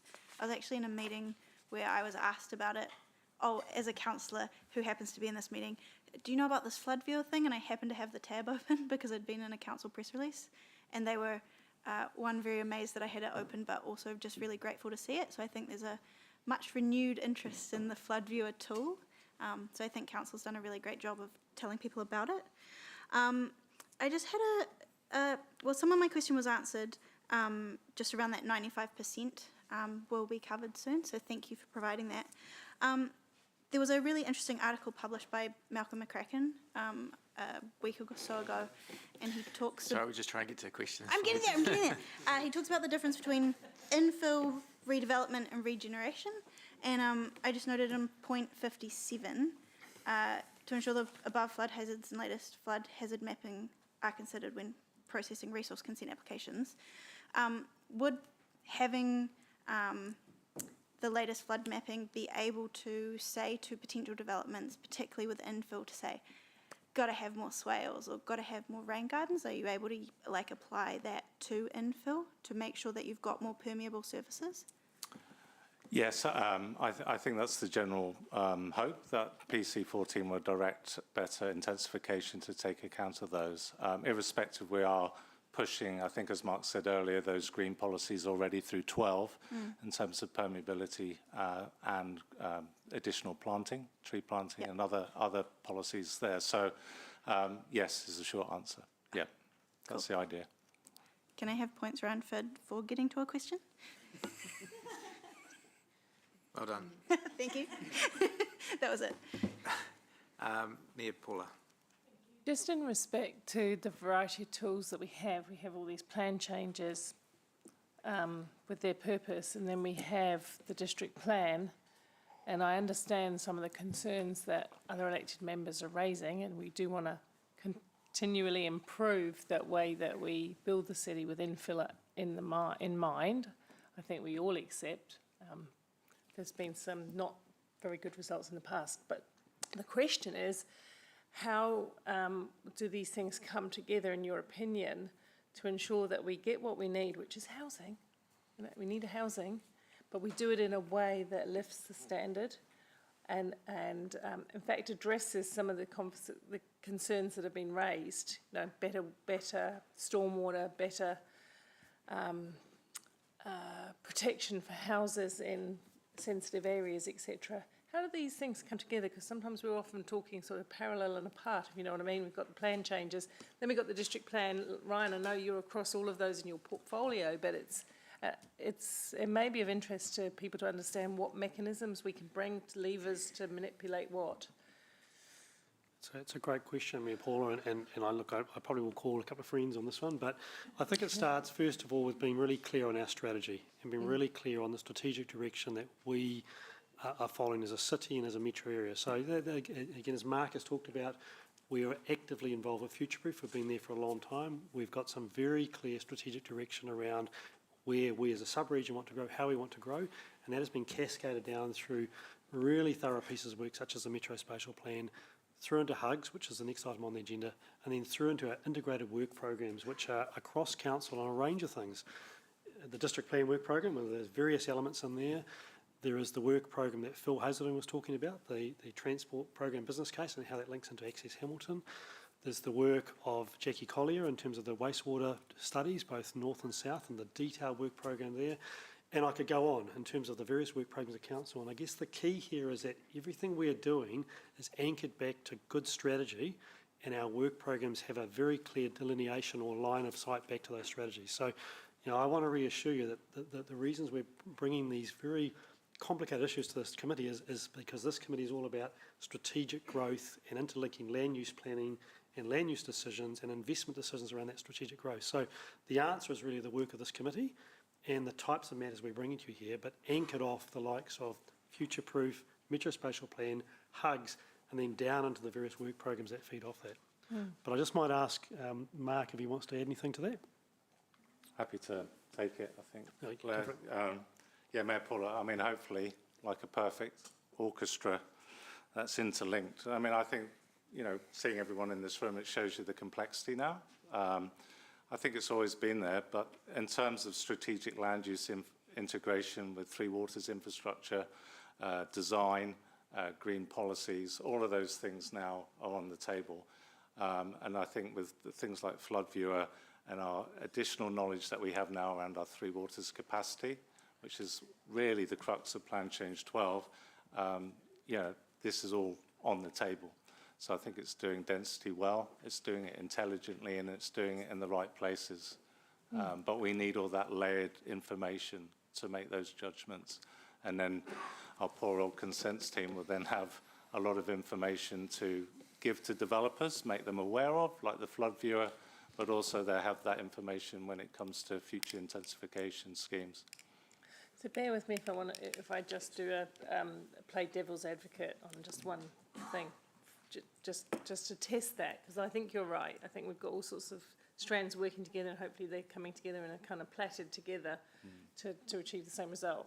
If we consider some of our high intensity areas, and I'm not going to name and shame any particular geography in Hamilton, but I think we can all cast our gaze into some of those higher density duplexes and the non-permeability of any of the space around it, which is something that was agreed to back then because it seemed like a good idea to get as many houses on site. Presumably, with all these work that you're talking about, those are the learnings that will be assimilated through the district plan change, through the building code, through the plans, so that if you have high density dwelling, there is places for the water to run into, whether it be natural solutions or we have upgraded the under the ground infrastructure to deal with it. Can't deal with everything, can't deal with the most massive catastrophes. We've seen that just recently, but is that the assurance that the faith that we can have is that we won't be repeating the sins of the past, if you like, but we will be doing things better based on really sound knowledge. And of course, Flood View is part of that knowledge, right? Interestingly enough, councillors, there's been a tool like that for at least a decade in coastal areas of the Coromandel and so on. Mayor Paula, so is there a question coming? No, that was my question. Can I have... Was a question in there? Can you neither confirm or deny? I can neither confirm nor No. How are you going to make sure we don't do the things and then 10 years later we go... Yeah, I don't think we want to go. It's a very good question, because I think one of the challenges of government policy and the NPSUD, and probably not going to get a job at MFE now, but in terms of where they're heading, it has become a very numbers-focused policy and piece of legislation in my mind. And I think what council are trying to do is say, well, we wanted to deliver housing, but we want to know what that looks like in terms of our strategic infrastructure network. We want to know what that looks like in terms of our impact on Te Tui Whaimana, the vision and strategy, and also we want good design outcomes. This is what PC12 is trying to do in some respects, because under the much fabled 3x3 that you know, or we call it MDRS, that wonderful title, that takes a lot of our ability to look at those things away, because effectively, if you can do 3 stories and 3 units on a site without needing a resource consent, then unless you're a very good developer, you don't really need to come in and speak to council. And I think this is the challenge we've got. So what is the solution to that challenge? Because that's what I'm aware of. Yeah. For the most part, we've got building standards and codes and things, other things. We've got hearing commissioners. But how do you tackle that? Good question. There's a number of ways to... I think Plan Change 12 is trying to do that, and all the infrastructure work is trying to do that. The Flood Viewer is trying to do that. I think, our original submission to the Housing Bill raised all these issues, and our response through 12 and 14, and to some extent Plan Change 9, is how we're trying to respond to deal with those issues. We need I'm not trying to be difficult. There's other levers too. You need to make use of design panels, there's education, but good, thank you. Plan changes is our Paul, if I just go back to the very first item that I raised on our agenda in terms of the team that we have, and that I see this as the core of any future regional planning committee, that in fact is the case. You have got fantastic staff here who are some of the best in their field across a range of things. And I think we are always learning, but I can assure you that the matters that have concerned this table around the type of growth you've seen in the past and some of the issues are at the very forefront of the thinking of the teams that you have in front of you here today. And so we are always learning, but I equally think that we are putting our very best foot forward in terms of advocacy with the government, advocacy around legislation, and the plans and things that you're seeing. So we're not accepting average, we are pursuing a great vision and a great future city. And so we are, you're seeing that the team are leaning into these issues hard because we hear the feedback and we want to deliver a city of the future that we're proud of. So I'm really comfortable that the team we've got here are completely on board with these issues and are working in a strategically integrated way to bring the solutions to this table. And you're seeing that in the types of matters on the agenda today. Thank you. Thanks. Councillors remaining, we have relaxed the agenda to allow a little bit of this feedback today, but we are still in a formal meeting. So please try and shorten the preamble for your question and make it a question. Otherwise, I will get a little bit tougher on it. Councillor Andrew. Yeah, this is a request for Blair. You just mentioned advocacy to government. There's always been a mismatch between the Building Act and what councils are doing with district plans, where district plans are dealing with 1 in 100-year floods. The Building Act is dealing with 1 in 10 and 1 in 50-year floods, so a much lower standard. That can contribute to the problem that we're trying to deal with district plans, where the buildings can't cope with the water they are catching. Everyone seems to think it's always somebody else's problem. If the council could approach the government, do the advocacy and say, hey, this should be updated because it dates from 2002. They haven't looked at it in 21 Andrew, years. What's the question? I'm asking Blair to advocate for this. Can I assure you that we've already got our senior staff member, Corey Lang, is on the national committee, and they are talking about this very issue. It is a interestingly challenging minefield to navigate, but we are right on top of that issue. Well aware of the issues you're talking about, and I agree it is not helpful. Good, thank you. Councillor Emma. Thank you, Chair Ryan. Sitting on the joint CDM committee, I just want to acknowledge the impacts of and the increasing occurrence of extreme weather events that we're facing and the devastation they can cause. So I do want to thank the staff for their foresight and work in Plan Change 14 and their recognition that this is an area we need to focus on. Emma, just going forward, you're welcome to give compliments to staff in debate, but this is the time for questions of the report. It's just a formality. My question is around Hamilton's view as being a safer city and perhaps having some complacency in here. What messaging are we sending to our public alongside the Flood Viewer tool to bring them along on this journey, so we're not only preparing ourselves as a wider city, but also that households are better prepared to react as individuals? I may have to defer to one of my colleagues, but there will be, my understanding is, as the Flood Viewer tool rolls out, a proper prior engagement exercise prior to notifying the plan change itself. So there's a lot of public education, because sometimes people see our Flood Viewer and get a bit scared about seeing blue on their maps and what it means for their properties and such forth. But there's a very programmed engagement prior to notification. Can I maybe ask that, Nathaniel, that is something that's explored in the briefing that's going to come up on Flood Viewer, just the communication and awareness. I think it's a good topic in the briefing. Thank you. Thanks, Emma. Councillor Maxine, what is your question? And with the Chair's indulgence, I'll be the last question perhaps, but very much along the lines of that communication. We've already had hundreds of letters go out to the public prior to Plan Change 14, and I don't recall hearing much about the feedback that we got from those letters or from those residents.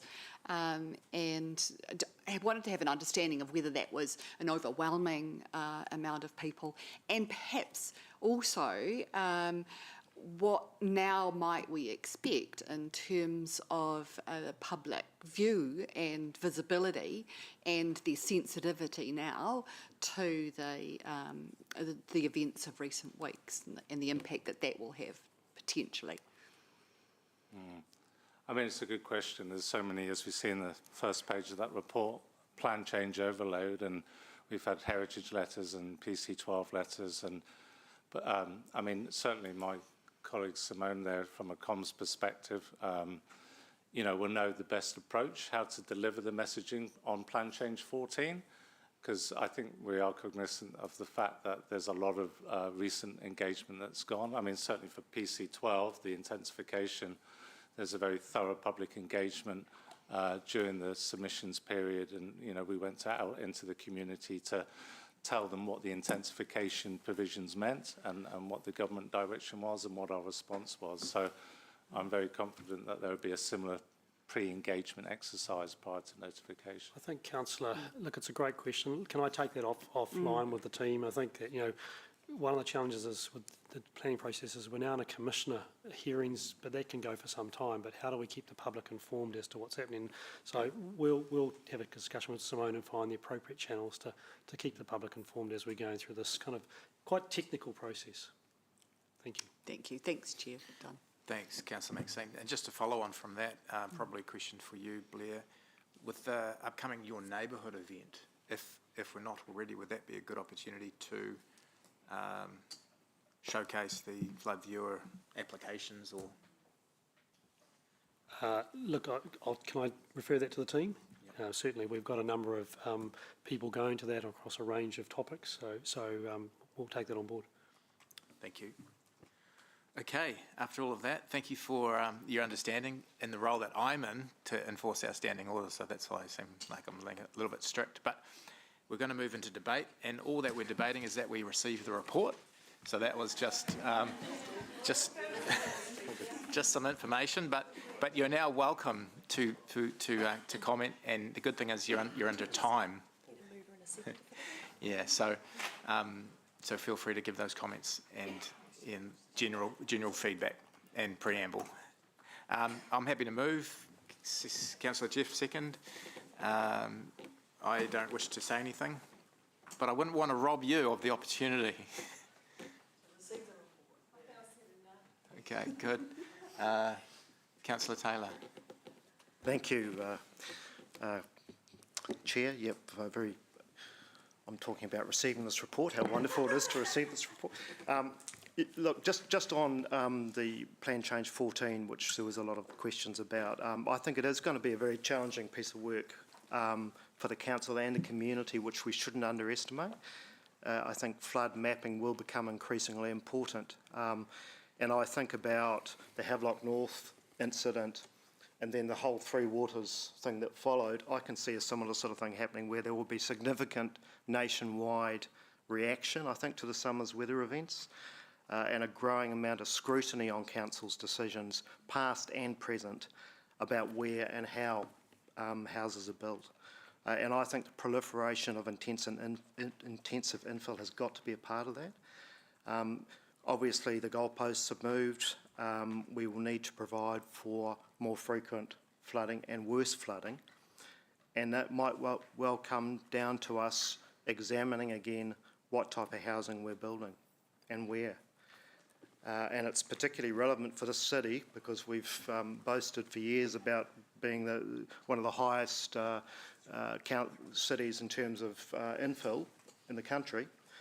And that will come up on the next item, the HUG strategy. I look forward to that debate. Thanks. Thank you. There's no further debate. Oh, Councillor Sarah. Thank you.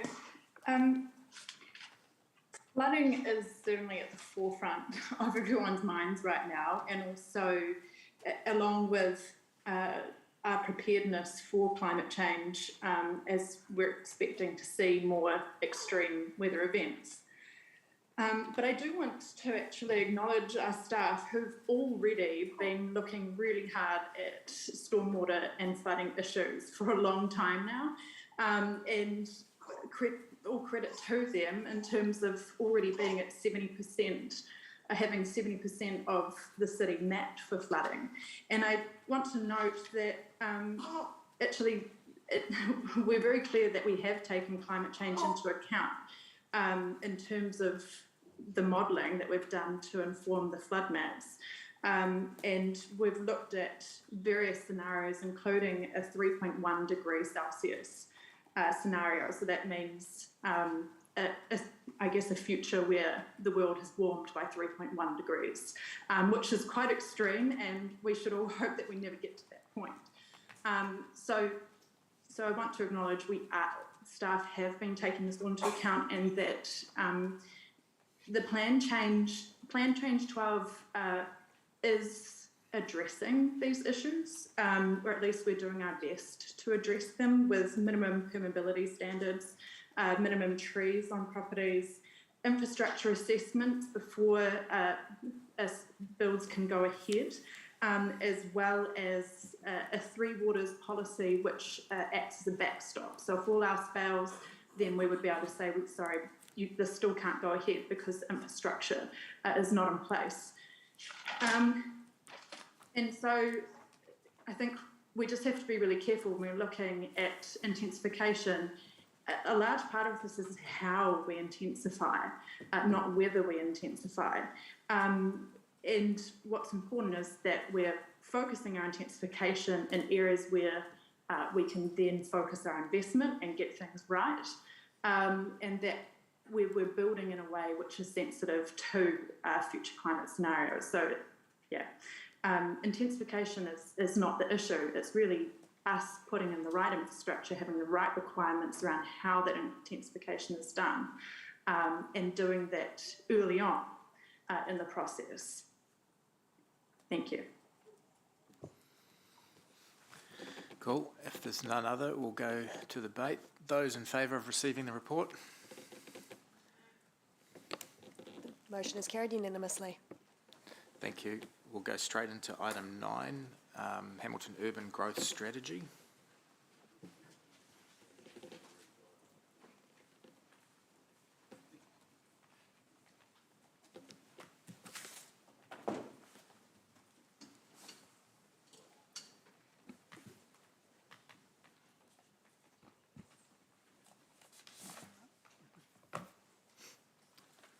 Good afternoon, councillors. Today we get to talk about HUGs, how to make the strategy better. This is the strategy for our city's growth. I'm looking forward to receiving direction on how we can make some improvements and have the best strategy to guide us in how we transform our city over the next 50 years. While this is a long-term strategy, we're anticipating to update this more frequently than we have in the past. You may recall that the previous HUG strategy is over 10 years old now. At its core, HUGs helps us to make aligned strategic decisions. Alongside other strategies, it will help inform LTP investment prioritisation and sets out council's intent for growth. Our partners really rely on this intent as well. It's reflected through future-proof and into the development sector. It gives certainty on where and when development can occur in our city. The background section for this report outlines how the Strategic Growth Committee and the HUGs reference group guided us to where we are today. The last term, the Strategic Growth Committee approved the 3 outcomes for consultation. Those outcomes were to grow up and out from the central city, growth along transport corridors. That's that outcome that really reflects the Metro Spatial Plan Transport Program business case, and support the development of quality greenfield neighbourhoods, that balance we have in the city. Through formal consultation, most submitters supported HUGs. Many were suggesting areas that we could improve HUGs as well. So a very helpful submission process. A briefing this year, staff received clear direction from elected members on parts of the strategy to focus on, including interest in Ian White's submission and alignment with the arts agenda to grow well in our city, housing affordability in alignment with the housing strategy, industrial land sufficiency and the housing and business capacity assessment, and interest in the 70% of growth being delivered through intensification portion of outcome 1, grow up and out from the central city. Today we're seeking direction from elected members on changes you would like to see in the draft strategy prior to coming back for adoption. With that, I'll be happy to take any questions. Thanks. I'm looking to move the staff recommendation seconded by Councillor Sarah, and just noting we may have an amendment from Councillor Jeff as well. We've got that we can circulate soon. Great, we'll go to questions. Deputy Mayor. Thanks, Chair. Just might behoove governance to, before I get to my question, to just outline the process, because this was special was a formal consultation, and this part here is deliberations. Just in terms of where we can only respond to submitters, we can't bring in new information or ideas of our own.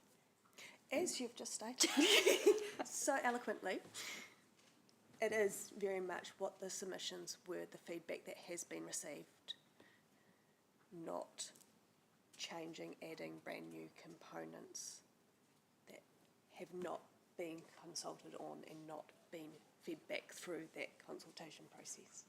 Thank you. Just on that then, I'm just on page 74 with the table of deliberation matters and recommendations, and I read the submitters, I attended the hearing. We've called it in a response to submitters talking about, I don't want infill next to my house, I don't want a 3x3. We've called it lifestyle factors and driving better urban design outcomes. I know the strategy is high level, but how do we give assurance to residents, citizens, particularly those that submitted, that we will drive better urban outcomes for them? Because they were talking about loss of privacy, shade, lots of cars on my street, blocking my access, and all of those really tangible things that affect their lifestyle. How do we deliver that to them with a high-level strategy? This, as you've noted, is a high-level strategy. I think that's really important to note, and this document will set out our intent, and the follow-through on that will have to come afterwards. It will help through prioritisation of investment into areas, ensuring that the public realm and areas we do have control over is adequately invested in. And additionally, we have to work with the district plan team to ensure that we're well aligned. So there's a lot of nuance in how we're running the plan changes that can help us respond. So I think it's an all of council response here is required to get meaningful movement in this area. So, so then in terms of hierarchy, this strategy, the actions that come out of the strategy or the implementation of the strategy, are you saying then that that will just occur through district plan changes?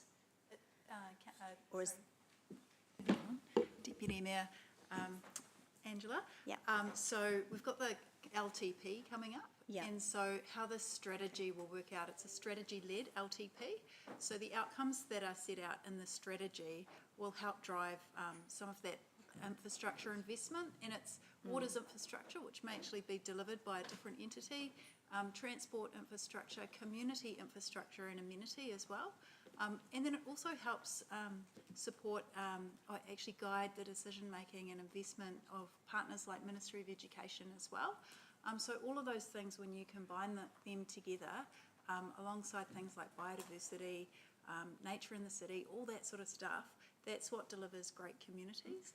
And the strategy is trying to speak to that and reference all those good outcomes. And I guess if we come back to the feedback that we got through from submitters, and Ian White's submission was particularly pertinent to your point, where we actually need to make the strategy stronger in terms of growing well. We're going to grow, so how do we grow well to improve the well-being for Hamiltonians? Well, do we define growing well? Because it would be different for one person to another. Yeah, that's right. And so I think that's some of the work that we need to do after this for the strategy, is to put that in place. We did get some quite good feedback and input from Ian White around that. Okay. I think just in addition to your question, and Karen's given a very comprehensive answer, Mark Davey also outlined that the work of HUGS is aligned with Future Proof, and the district plan program is highly aligned with what HUGS is describing here. The district plan work happening right now is delivering the very tools that will enable us in the short medium term to give effect to the very aspirational elements of the HUGS strategy. So. Okay, thank you. Thank you. Councillor Taylor. Yeah, thanks, Chair. Is there any statutory imperative for us to approve HUGS today, to pass it? Is there any? So what we're doing today is a deliberations. Yeah, I know what we're doing today. As part of the special consultation procedure. So we're asking for direction on what we need to amend to the draft HUGS in order to adopt in April. So the adoption process is actually scheduled for April. Yeah, no, I get that. This is our own policy though, isn't it? HUGS. Yes, we've got an existing HUGS strategy I know. from 13 years ago. Right. So we are not responding to any statutory requirement to pass this today. It's our own policy, right? Which is why we've left it 10 years or whatever. It's not something we have to do to a timeline. Well, it's obviously not if we've waited 10 years. The answer, councillors, is this is your own strategy.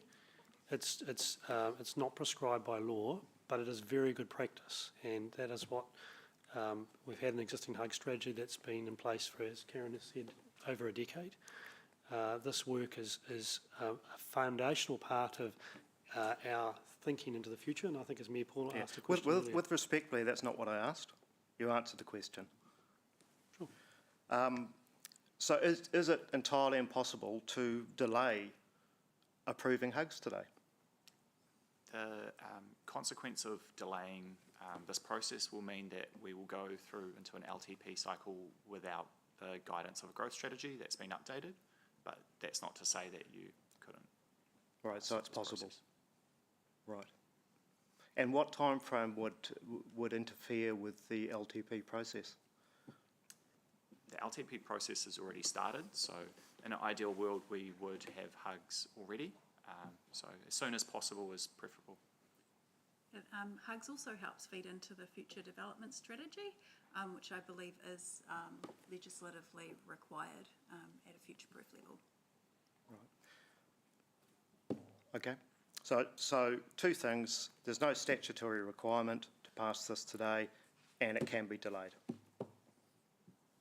It could be delayed, but you don't want it to be delayed, I get that, but it can be, yeah. Right, thanks. The answer is yes.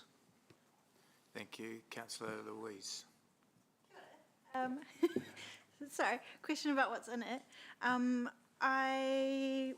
What is this? Sorry. Point 58, number 2, staff recommendation to remove reference to 70% of growth. Stafford, I was wondering if you could just perhaps indulge a new councillor and explain where the initial recommendation for 70% came from? Certainly. So the previous or current version of HUGS has a 50-50 infill and greenfield growth target. That has proved to be useful at a staff level historically. So through the development of the review of HUGS, we saw setting down a direction for travel as being important. With that more intensification, 70% was suggested as being appropriate, but it doesn't come from a technical, a mathematic equation. So I think we've found through the consultation process that 70% gave us a false sense of precision on where we were going with the strategy. It's not as precise as exactly this percentage of growth will be delivered in this area. I think it's more important to stick with where the outcomes are directing us. The outcomes saying that we see that more of growth will occur through intensification in our existing areas of the city, especially around the central city, primarily. So clearing up that message is really important. Because looking at some of our other strategies, and particularly like the Metro Spatial Plan and things like that, you know, that desire for like mass rapid transit for one. Do you think that we can still achieve things like that by not having that 70% number in there? Yes. Okay. Cool.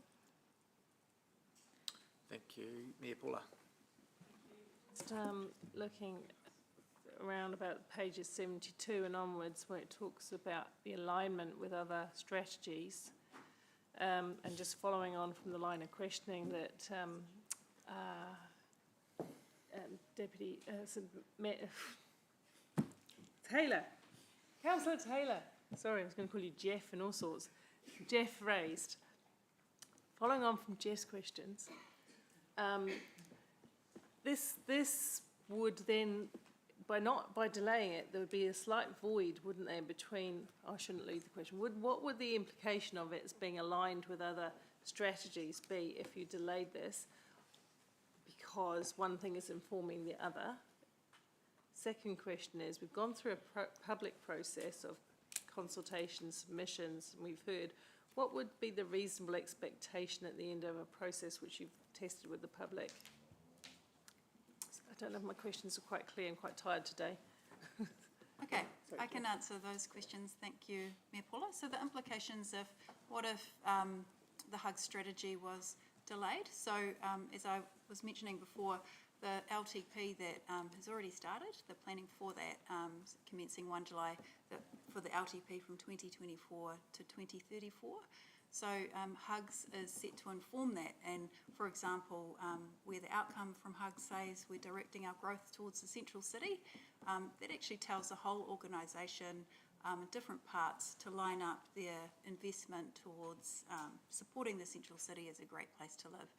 In the absence of having HUGS in place, that means that we're relying on the existing HUGS, which is 13 years old, and we may miss those opportunities and end up with more of the same. So that was going to be my follow-up question. So in terms of it being that old, at the time when we were building some of the things I was loosely complaining about before, the issue is that potentially some of that could still continue without that new direction. Yeah, so HUGS is not here to solve the here and now. That's some of the work that's being done through the district plan change work that we heard about in the previous item. But what HUGS does do is it sets the strategic direction for the future, and it helps council as well as our other investment partners line up their investment programs to deliver really good outcomes. So this is about future certainty, what you can do, what you can't do. I can't remember my second question yet. Then it was, Thank I think, to do with consultation. Yes, and thank you. Whether we've consulted with the public, we've got the draft out there. We work really closely with our partners who are really supportive of it. What would happen if we delayed it now? Well, it's actually a hard question to answer. We just have to communicate that out, I guess. But there are some people who are relying on it. Thank you for the feedback, but we're not taking any notice. Would kind of potentially. No, I'm joking. Okay. So that process came at some cost and time to council to deliver this result, right? It did. We've spent 2 years on this project. 2 years, and any idea of quantity? Approximately $350,000. Okay. The budget was 500. All right. That council approved last Excellent. year. Excellent. We had a final question through you, Mr. Chair. We had quite a high amount of engagement with this particular outreach, didn't we? I mean, we don't always, but with this one, there was a high interest and people did submit, yeah? I would deem 91 submissions as good engagement for something like a council strategy, especially with the environment of lots of engagement with the community at the time. Did a lot of consultation through your neighbourhood and things like that, didn't we? Yes. All right, thank you. No, that's helped my questions. Thanks. Generally cheaper to do stormwater infrastructure for high-density housing in greenfield sites versus brownfield in central areas. Thank you, Councillor Bidder. I might actually pass that question across to our General Manager of Development. Can you help with the question, greenfield cost versus infill infrastructure? I was looking to pass the question on to the... Hot potato. I think the answer is it will depend, you know, so, you know, like every project's different. Like you've got the benefit of having a blank canvas in terms of a greenfield development, so you can start designing and planning for current assumptions. So if you have a look at a lot of our greenfield development in Rototuna, it's been designed, you know, for the introduction of stormwater and new way of dealing with stormwater. Look at what's happening in Rotokauri, and we've got a big paper on public excluded today about Rotokauri and our green swale. So the green swale going up the whole spine of Rotokauri is probably a perfect example of how to design stormwater, you know, for modern stormwater management in terms of capacity, quality, and a whole lot of things.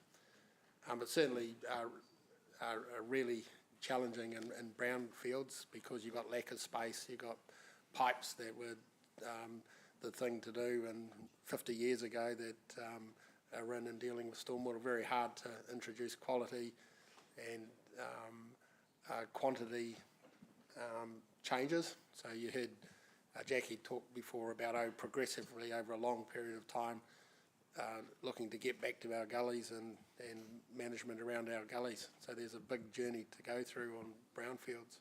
Chris, can I maybe just prompt you to one other part of that, which is probably why the likes of the HUG strategy is wanting to direct future growth into areas where we can invest with confidence in infrastructure, particularly in those brownfield areas, to rather than have a scattergun approach to infrastructure. Maybe just want to align on that because I think it speaks to Councillor Bidder's question.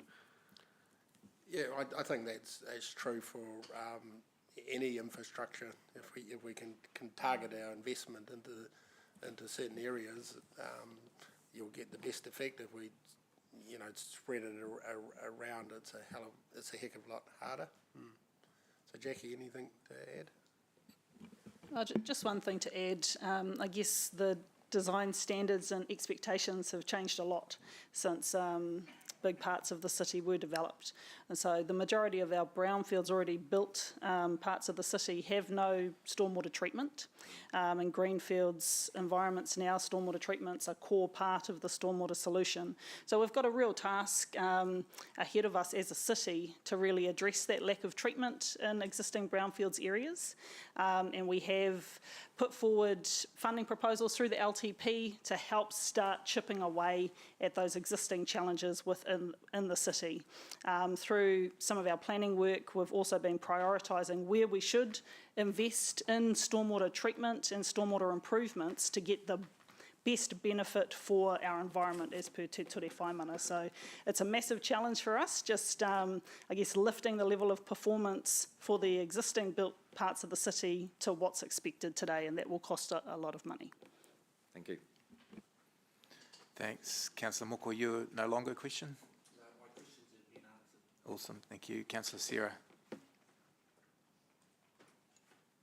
Thank you. Jackie, I was just seeking some clarification on your answer just now. So is there a need, regardless of further intensification, to still be addressing stormwater in our existing areas?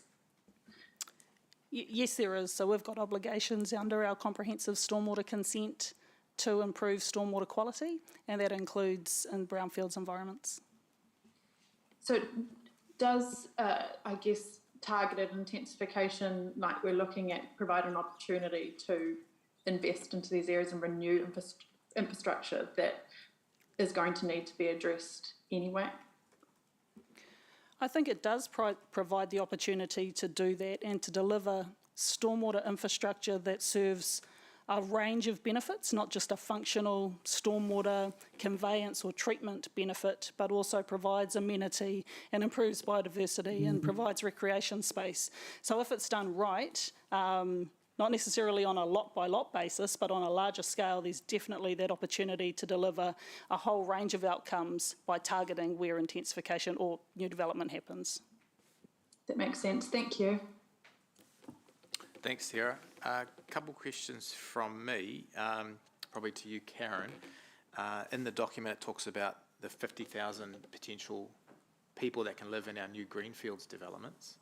Do we average that at 2.7 people per home, or? Greg, is it 2.7 or 2.4? 2.7, yes. So that would, in my calculation, be approximately another 18,500 homes that could be built in greenfields areas. It's approximately that. So yeah. it's not restrictive to that opportunity, is that right? The HUGS document doesn't restrict. Oh, no, greenfield. it's not restrictive. That's just based on what we know of capacity at the moment and then using that broad calculation.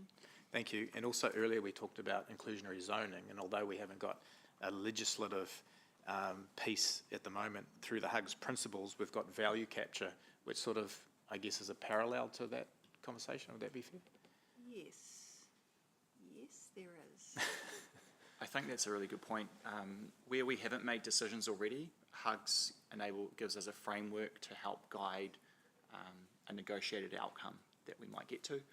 Negotiated outcomes are one of the best ways that we can leverage our position as council to get really good outcomes that don't cost the ratepayers a lot of money. Okay, thank you. That's me. So if there's no other questions, I'll just get the staff to put up the recommended, or the motion, which was the staff recommendation. Jeff, did you still want to put up your amendment? Okay, so you'll have the staff recommendation as per page 67. Is that unchanged, or what's that in red? Unchanged. This is Councillor Taylor. Oh, yeah. Okay, do you have a seconder, Jeff? Okay, Councillor Andrew.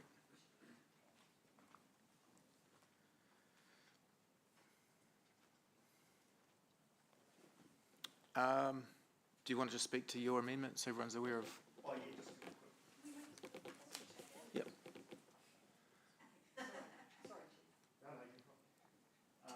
Yeah, in the light of recent flooding events and concerns about our stormwater infrastructure, I'm suggesting we take a pause before approving the way we plan our housing strategy.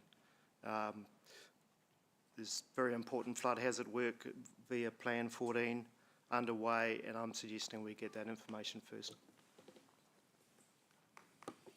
Okay, is everyone clear? We've got the motion as per staff recommendation and then the amendment, which is Councillor Taylor and Bitter.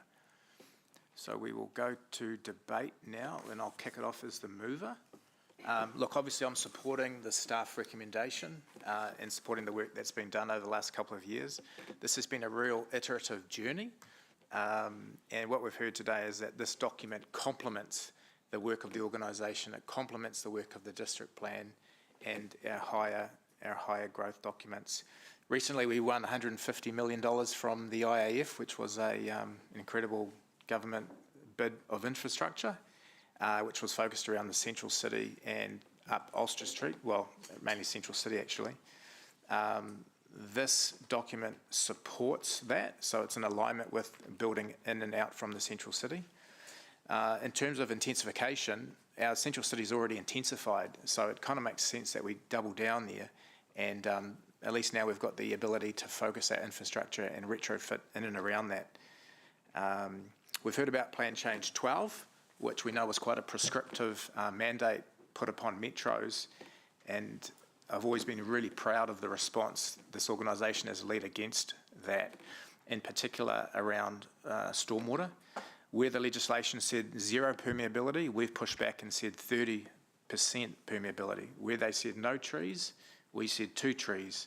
Where there was no requirement for rainwater, we're implementing rainwater reuse and a whole bunch of stuff, and acknowledging Te Ture Whaimana, with also the introduction of financial contributions, which goes some way to restoration of the river, street amenity, and some of those costs.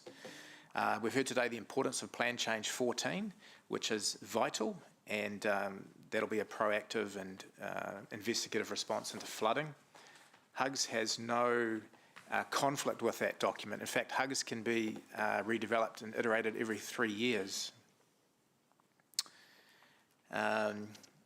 We've heard about the 3 priorities from the Central City, which again support the Central City development.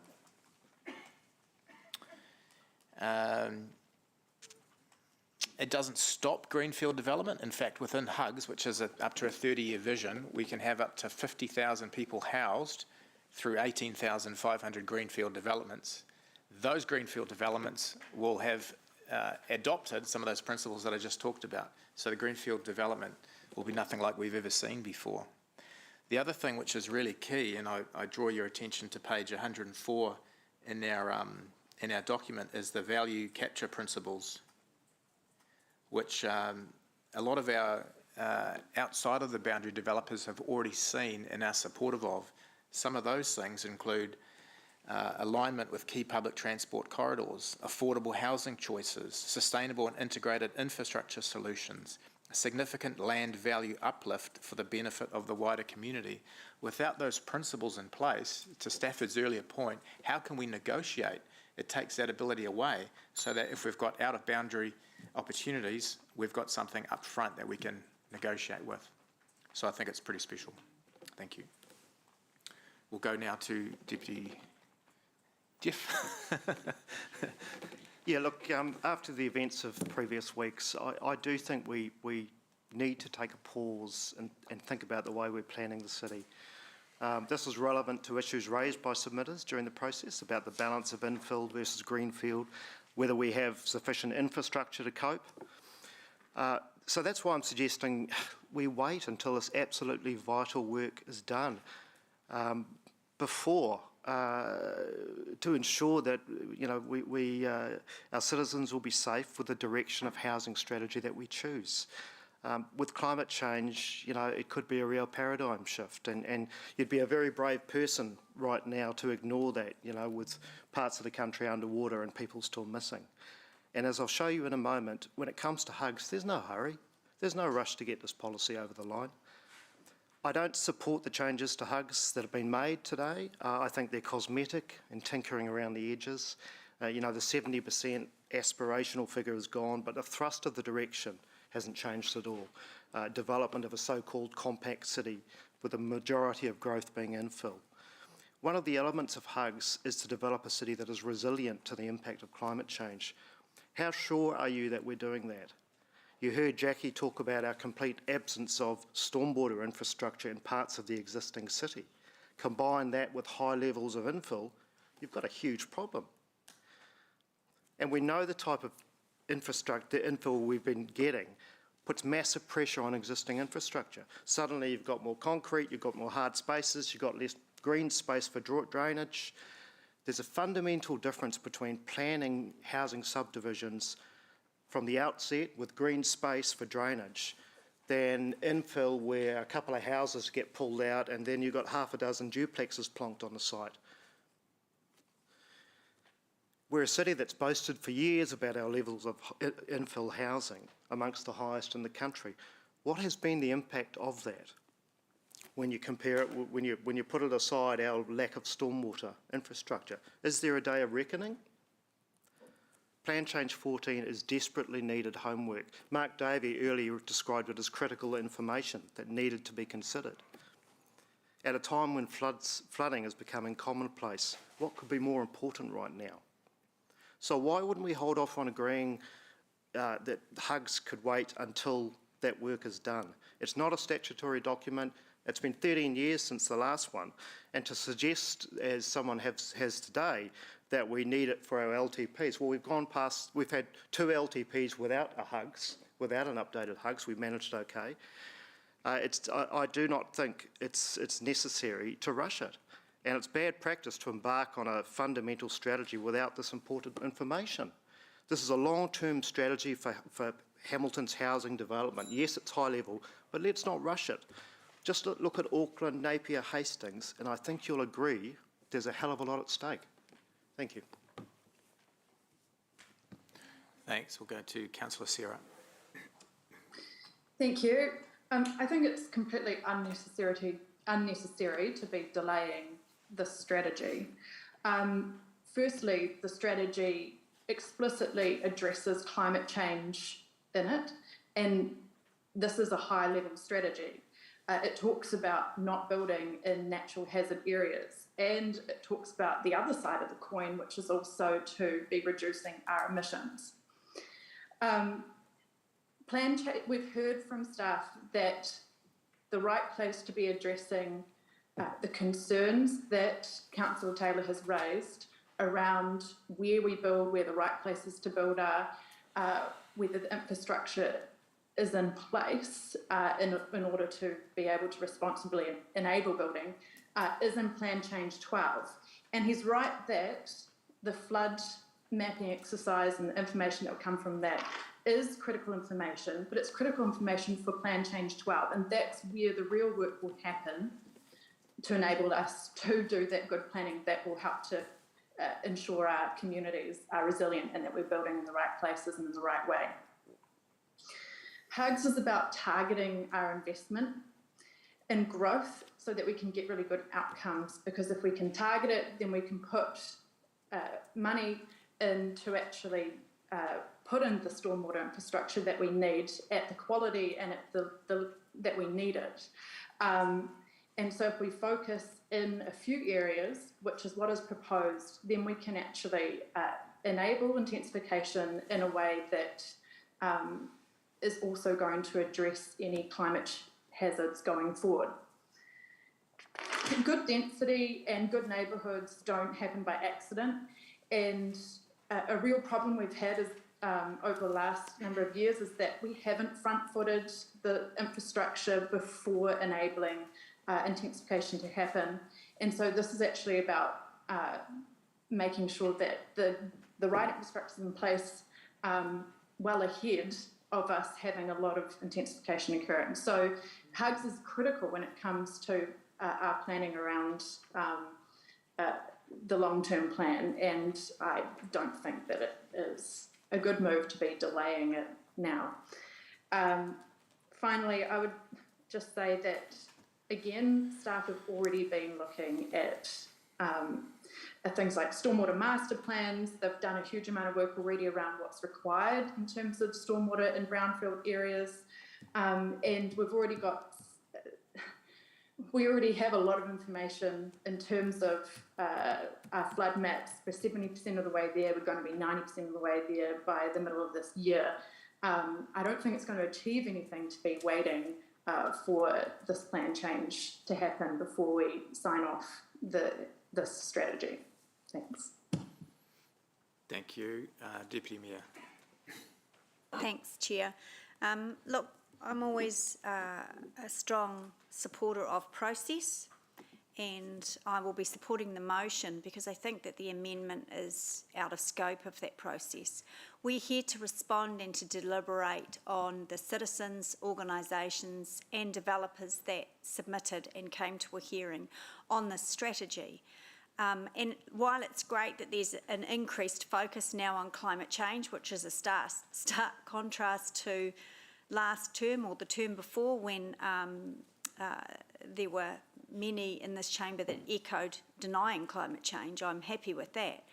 But this, if the current flooding is the basis for the amendment, then I do challenge that it is out of scope, as not one submitted that I can recall asked for a delay of this strategy. So I do feel that it's new information. And so for me, it's just not, it just doesn't seem sensible to delay the strategy. And in fact, the staff's recommendations to the change of the strategy are quite minor. So when the strategy first came into being many years ago till today, it is obviously fit for purpose. Otherwise, those changes would be significant, and we're just not seeing that.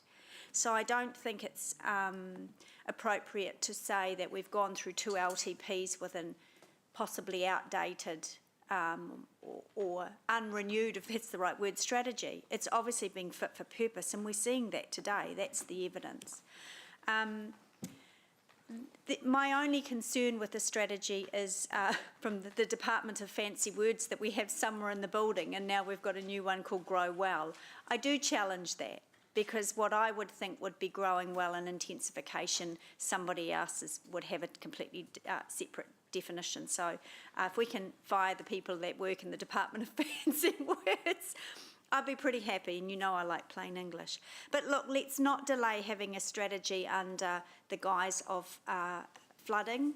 I think, as we've heard today through other reports, that work is well in advance, and in fact well in advance of the recent terrible floods that have happened around the country. So I am very supportive of the strategy. We need a line in the sand to guide our decision making and our budget prioritisation, and that work starts in a couple of months' time once we've done the LTP. Let's not go into that process without a strategy, without a line in the sand.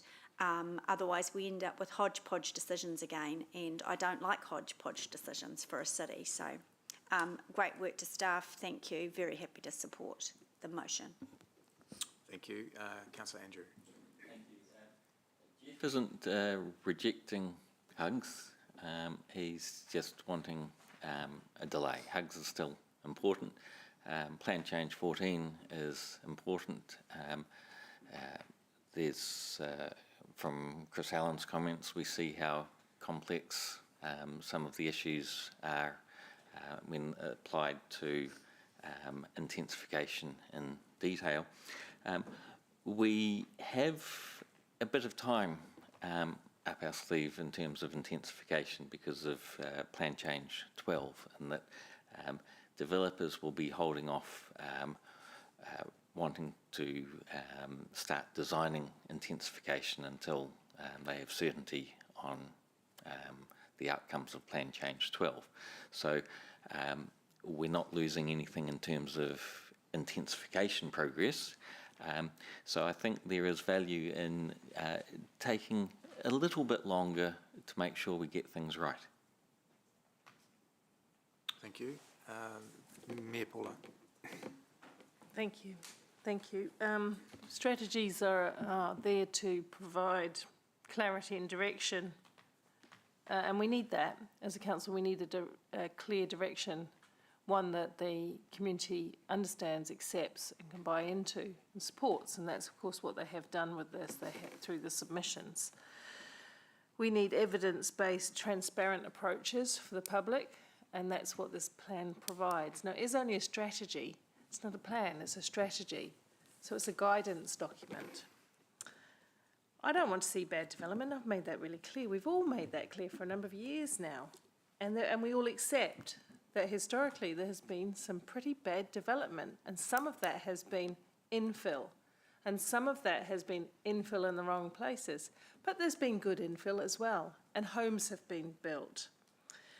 So I want to ensure that people can have safe from a water perspective is a part of that, but safe, good quality places. And I fully expect, and I asked in my questions, can we address this in a way that avoids the sins of the past? Can we build better? And I have assurances from staff with all the strands that are coming together, the district plan, this strategy, the metro spatial plan, the building code, and a whole lot of other things. We do have other tools to make sure we do better, and we'll be watching very closely. I believe that most of my colleagues here would nod their head and agree with me that we'll be looking for quality outcomes in this next 10 years. We do want that. But we need progress, and we heard yesterday those of us who went to that housing affordability forum. We're not there yet. We've got a terrible problem to solve in terms of housing people. We've got people sleeping in overcrowded garages. We've got mouldy, old, cold homes still existing where big families are trying to raise their family. So we've got to kind of have a balance.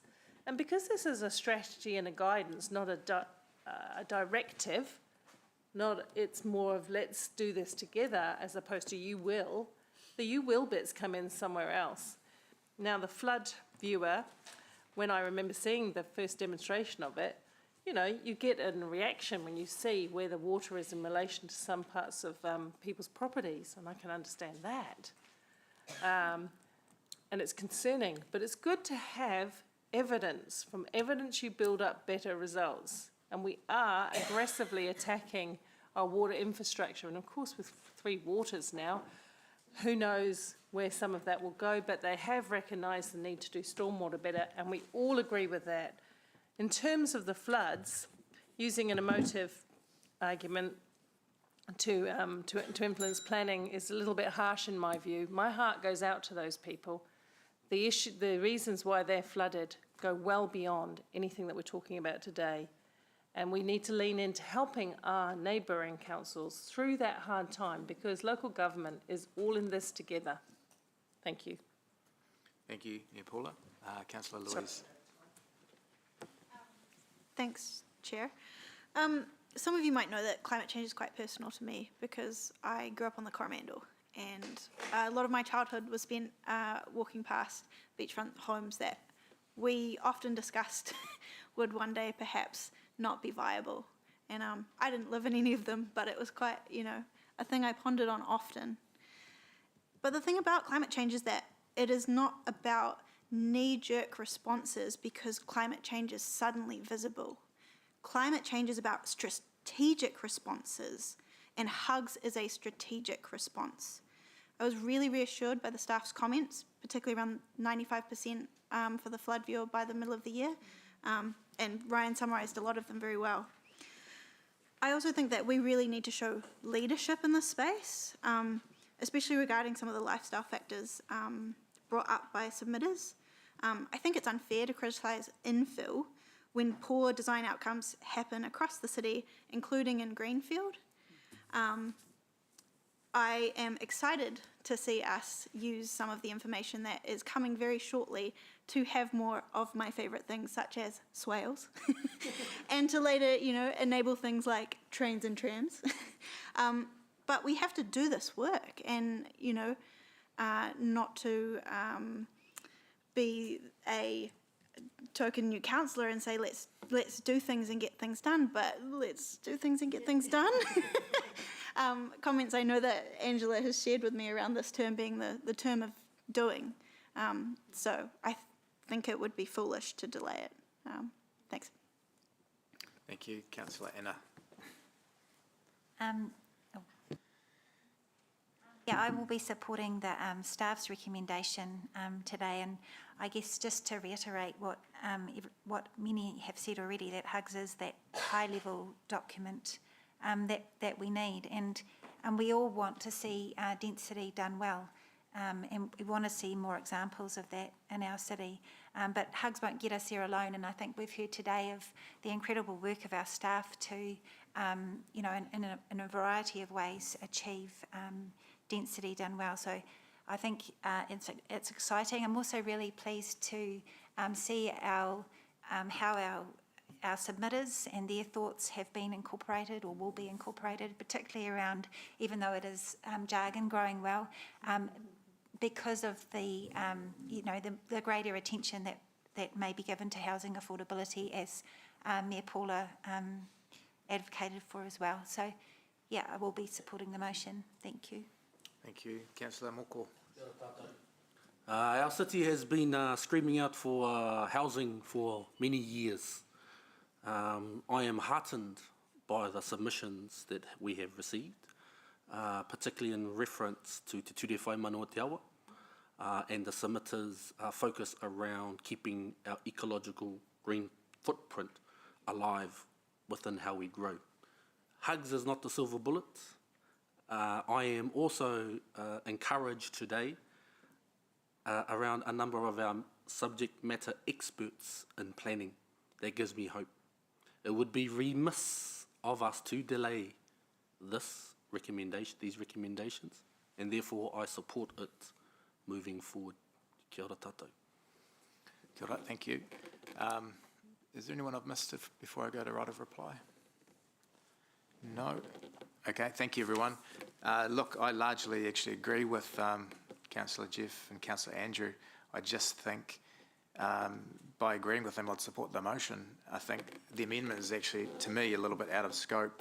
If the flood viewing reveals some major issues, HUGs will be the last thing we change. The first thing we'll be changing will be district plan, because that's the stuff that actually matters at a granular level. The other thing which I like in terms of the value principles, which I touched on, one which was value uplift, is meeting the cost of all infrastructure for out-of-sequence development. It's another principle we've got in there which takes the burden off the ratepayer.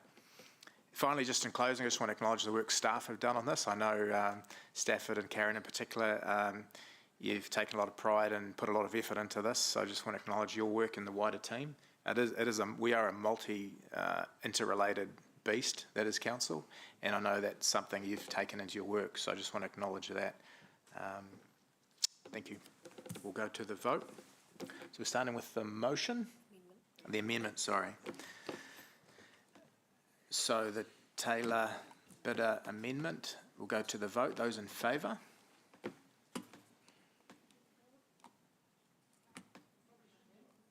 That's all right, we'll just got a show of hands. You can see those. Got it. You want to call it? Are those against the amendment? Thank you. The amendment is lost. Noting that, sorry, I do have to list it out. Councillor Thompson, Councillor Hamilton, Mayor Southgate, Councillor Donovan, Councillor Anna Casey Cox, Councillor Emma Pye. Your support, sorry. Councillor Donovan in support. Emma, Angela, Maxine, Louise, Moko, all dissenting. So we Now now we can go to the go for the motion. Those in favour?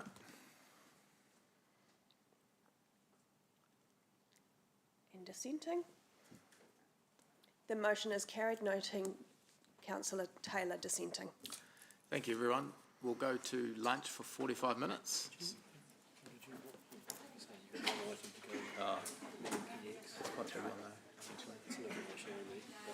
That's right.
Welcome back.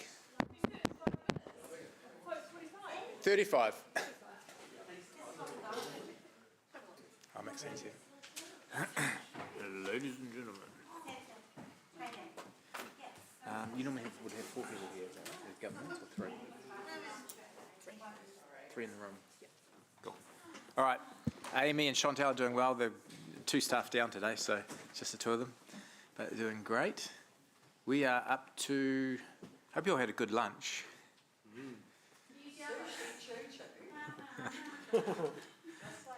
We are up to item 10. Councillors, this is the other half of the information updates. This one is matters where I'm happy just to take questions as opposed to have staff come up and specifically work through the issues. They are matters of importance but don't have that same strategic importance or need of direction at this time. But the staff are here, happy to take questions on the matters in that report.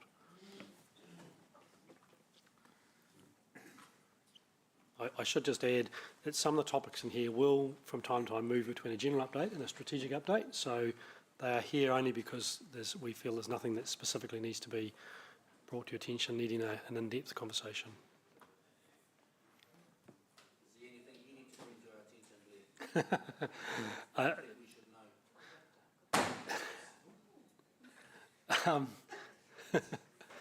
know? Look, I think, Councillor, the report covers it all, so no, look, I'm comfortable.